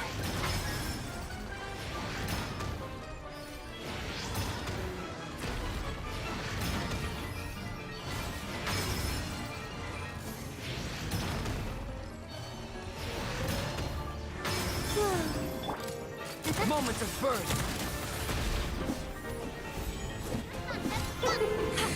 Get to work! Present a united front. Rise with the sun! Let's have a ball. Watch out! Surge! Witness my great undertaking!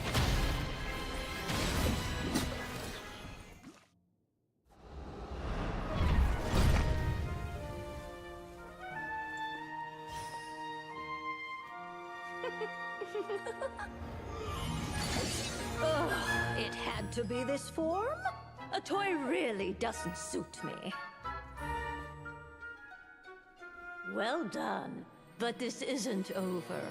I will now preside over the second trial. Stare straight ahead, and you will see things as they appear. But change your perspective, and you will see them as they are.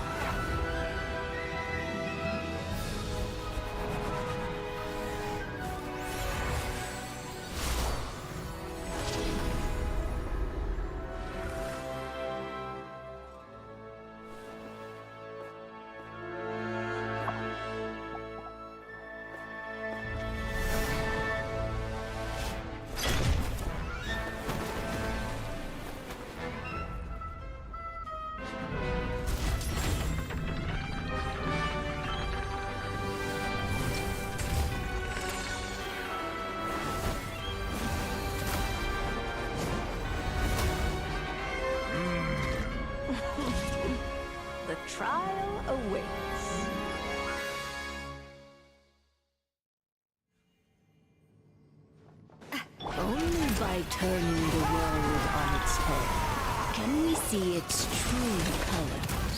So, it begs the question, what do you see on the other side of this chessboard? Pawns and true freedom, the more this time. to run. So, in the spirit of Granddaughter, I prepared a little surprise for you. No need to thank me, of course. Just a small gesture of kindness from me, Barbaloff. You honor us by presenting this trophy. This calls for some pomp and ceremony. You're always so charming and delightful. Unlike my own student. She can be so full of herself. I do wish she'd take a leaf out of your book. Feel this ancient power.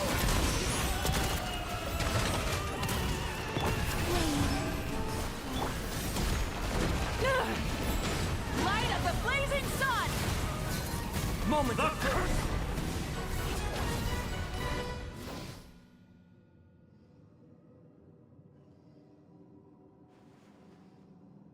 Yes, very well done. Oh, they've grown up so fast. I'm so proud. Really?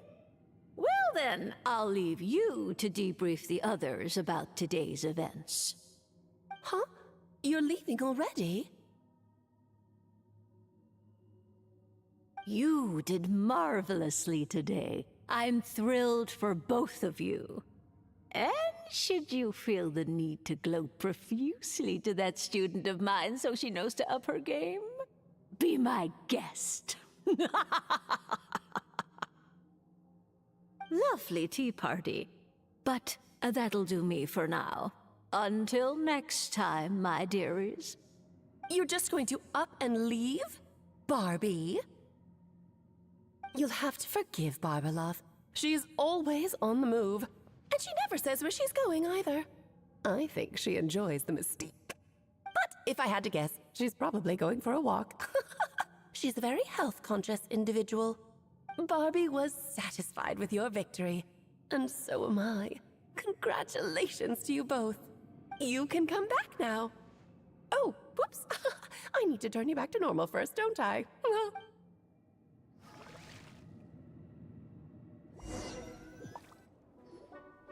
You're finally back! Great job! You made it all look so easy! Nice to have you back safe and sound. Now time to relax and switch off. You've earned it. Thank you. Once you've rested up, let me know when you're free, and we'll head to Dragonspine. To deal with the Dragon of Dragonspine, right? Indeed. The sooner we deal with Durin, the better.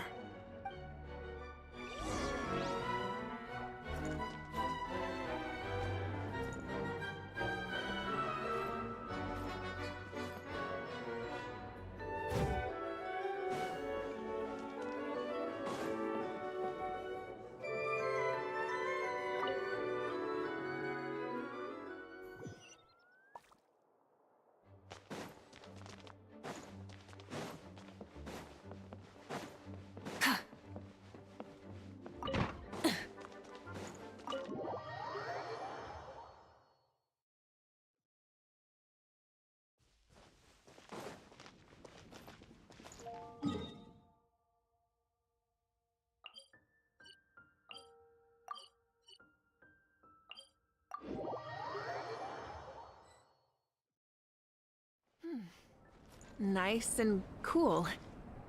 Natland doesn't have places like...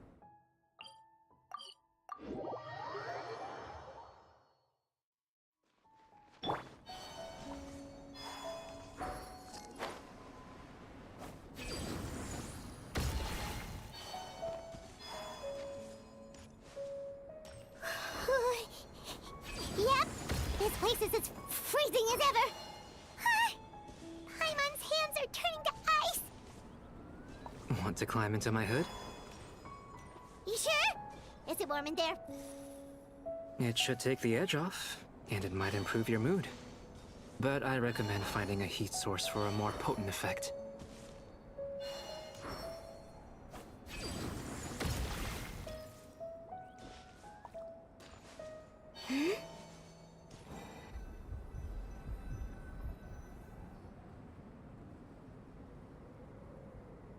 We've arrived. Sorry, Paimon. I have to get to work now. Still beating away after all this time. Leave it to me. You two, stay on guard.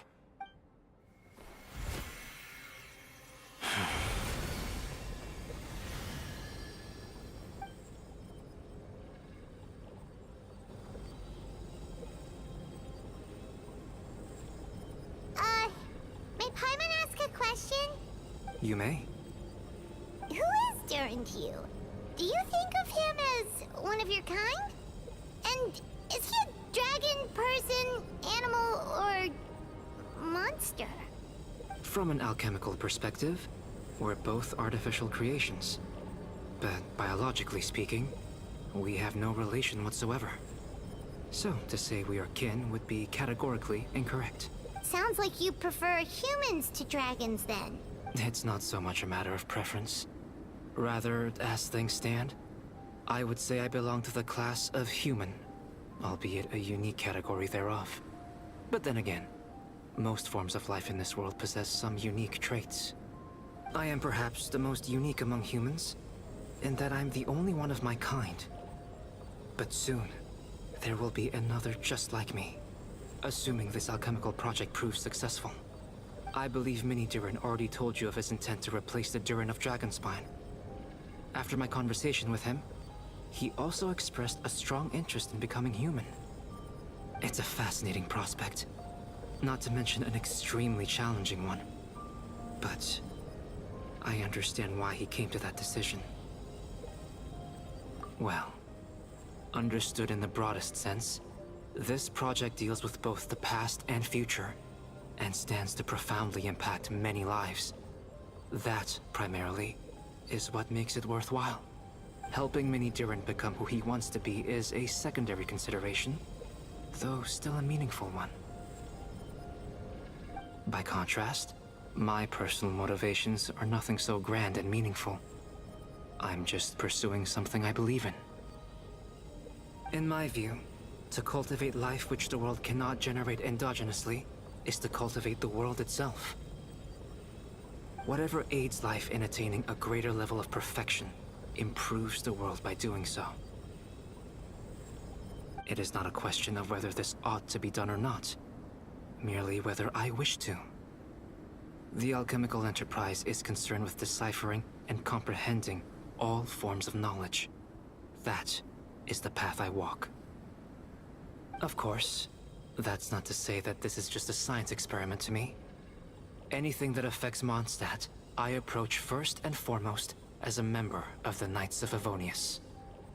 Does that answer your question satisfactorily?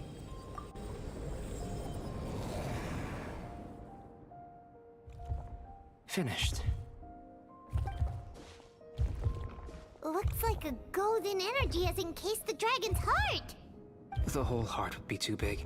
I don't need that much. Instead, I've just removed the core. The rest will soon lose its vitality completely. This time, Durin's body should finally die for good. Wait, but in that case, what's gonna happen to the fake Hertha? And what about the people who fell under Durin's influence? The Knights will keep an eye on them. But as far as I'm concerned, eliminating Durin's influence on the citizenry and creating a new Durin through alchemy are one and the same thing. Armed with this heart, I'll be able to complete the alchemical array and deal with all these issues in one go.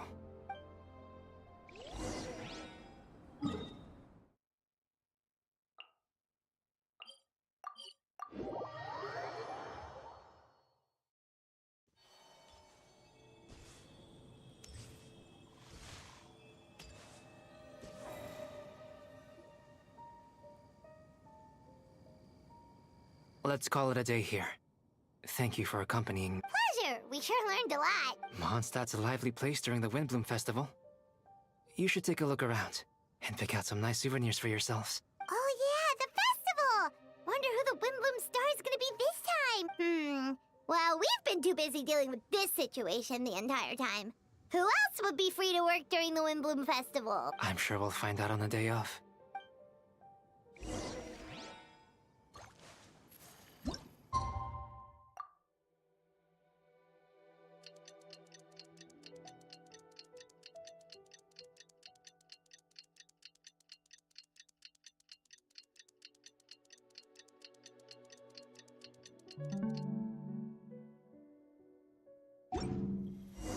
The Windblume Festival is about to begin! Let's go check it out!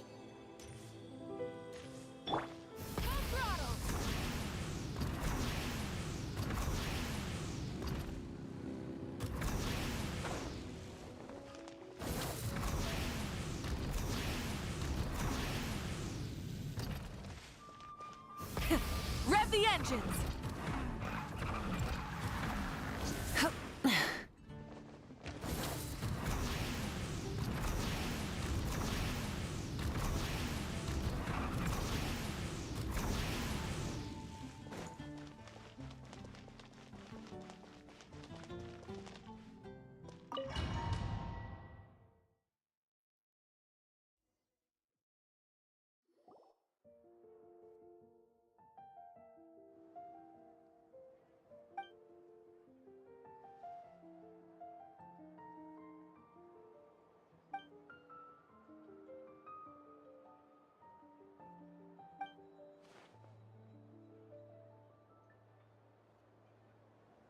Wow! Amazing! Bendy! Huh? No way! You're really gonna pick me? Alright. Does that mean I get unlimited free drinks at the tavern?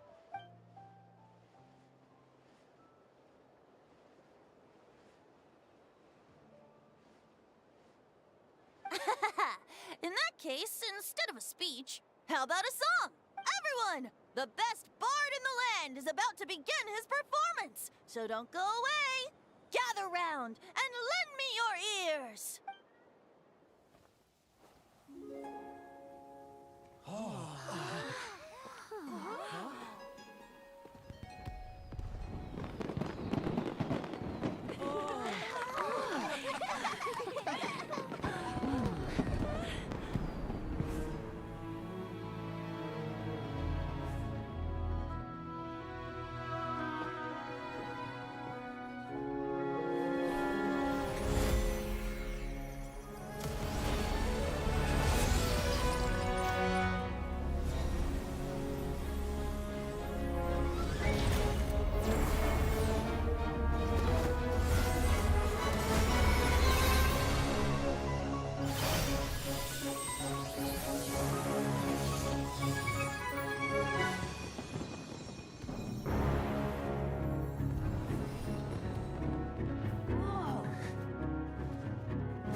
Albedo, how did everything go? Very smoothly, I'd say.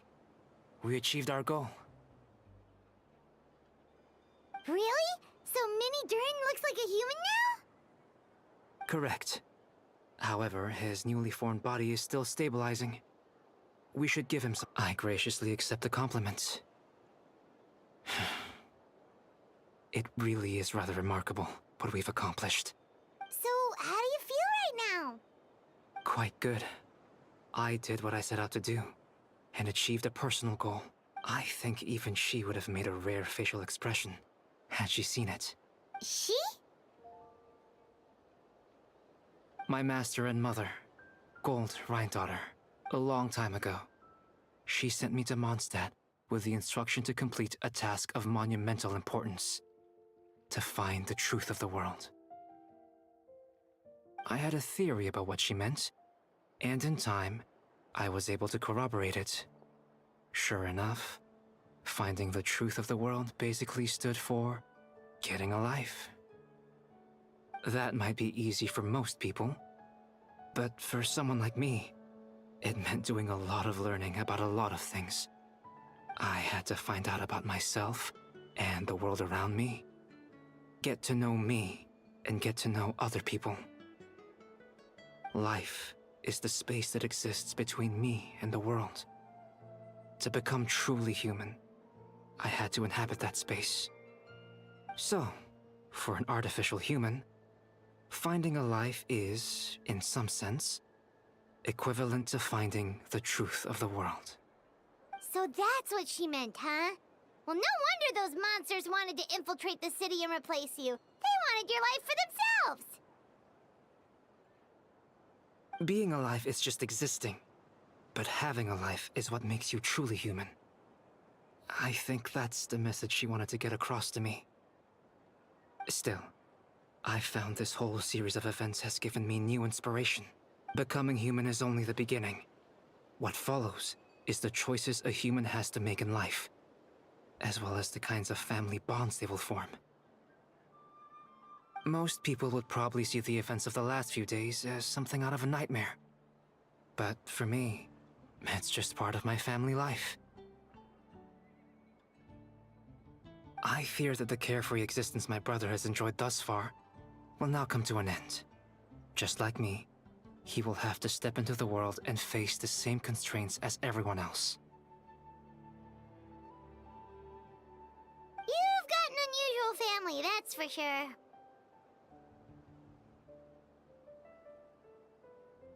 Well, I suppose we get it from our mother. She's highly unusual.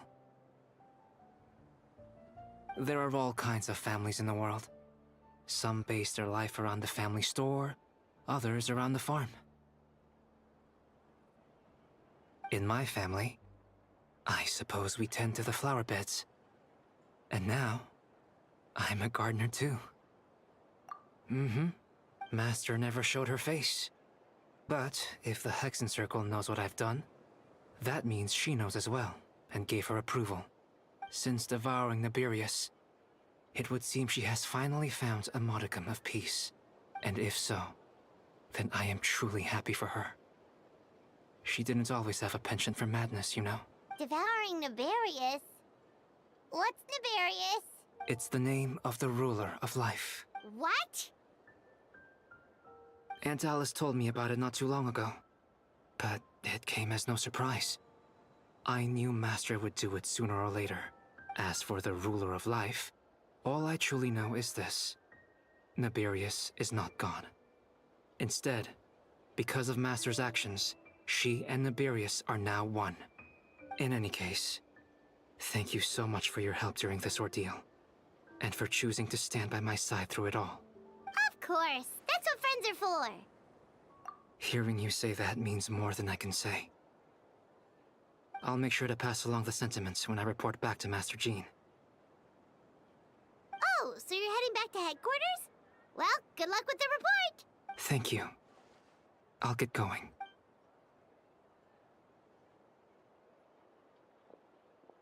Wow, this Windblume Festival turned out to be a special one. It feels like we really made a difference. Oh, Paimon almost forgot! If the Windblume star has already been chosen, what is this year's Windblume gonna be? Wanna take a guess? Venti! You're back!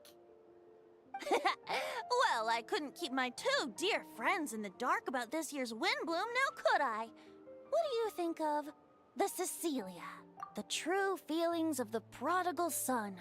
A sentiment as sweet and warm as a gentle spring breeze. Perfect for the season. Traveler, give me your hand. The mages are very pleased that you and Albedo managed to pass their trial.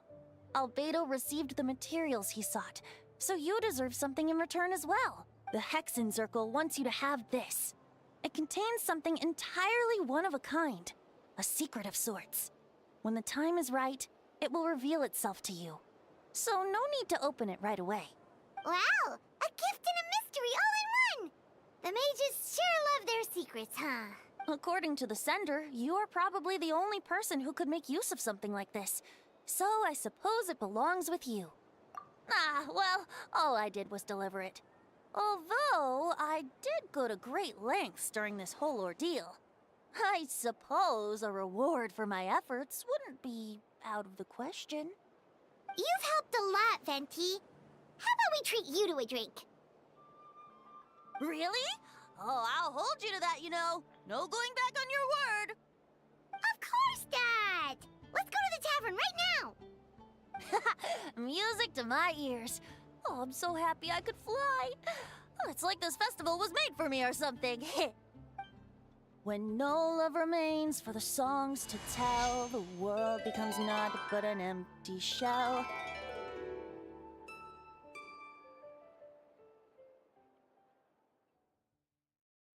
Cruel is said fate, cruel it may be, were it not for a hero who could set us all free.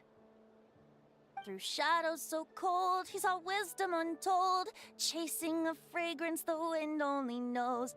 This wistfulness waned and faded into night as he stepped from the darkness and into the light.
Decay! New life! I'm going in! Huh? Time for takeoff.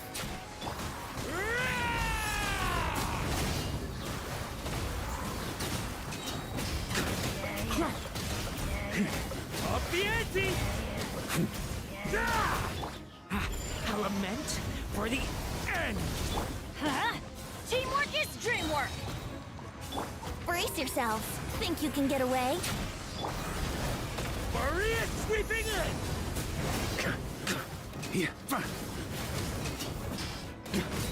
Thunder!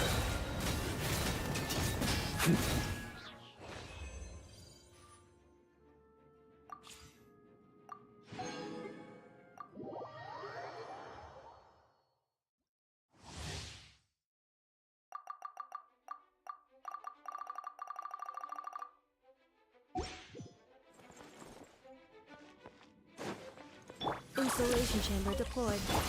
No, my sword! Let me weave you a verse. Animo test 6308. Swirl, Mark 2. Observe. To dust. Preparing for dust up. Cleanup sequence in Use the force. Ring cutter. Absorption test.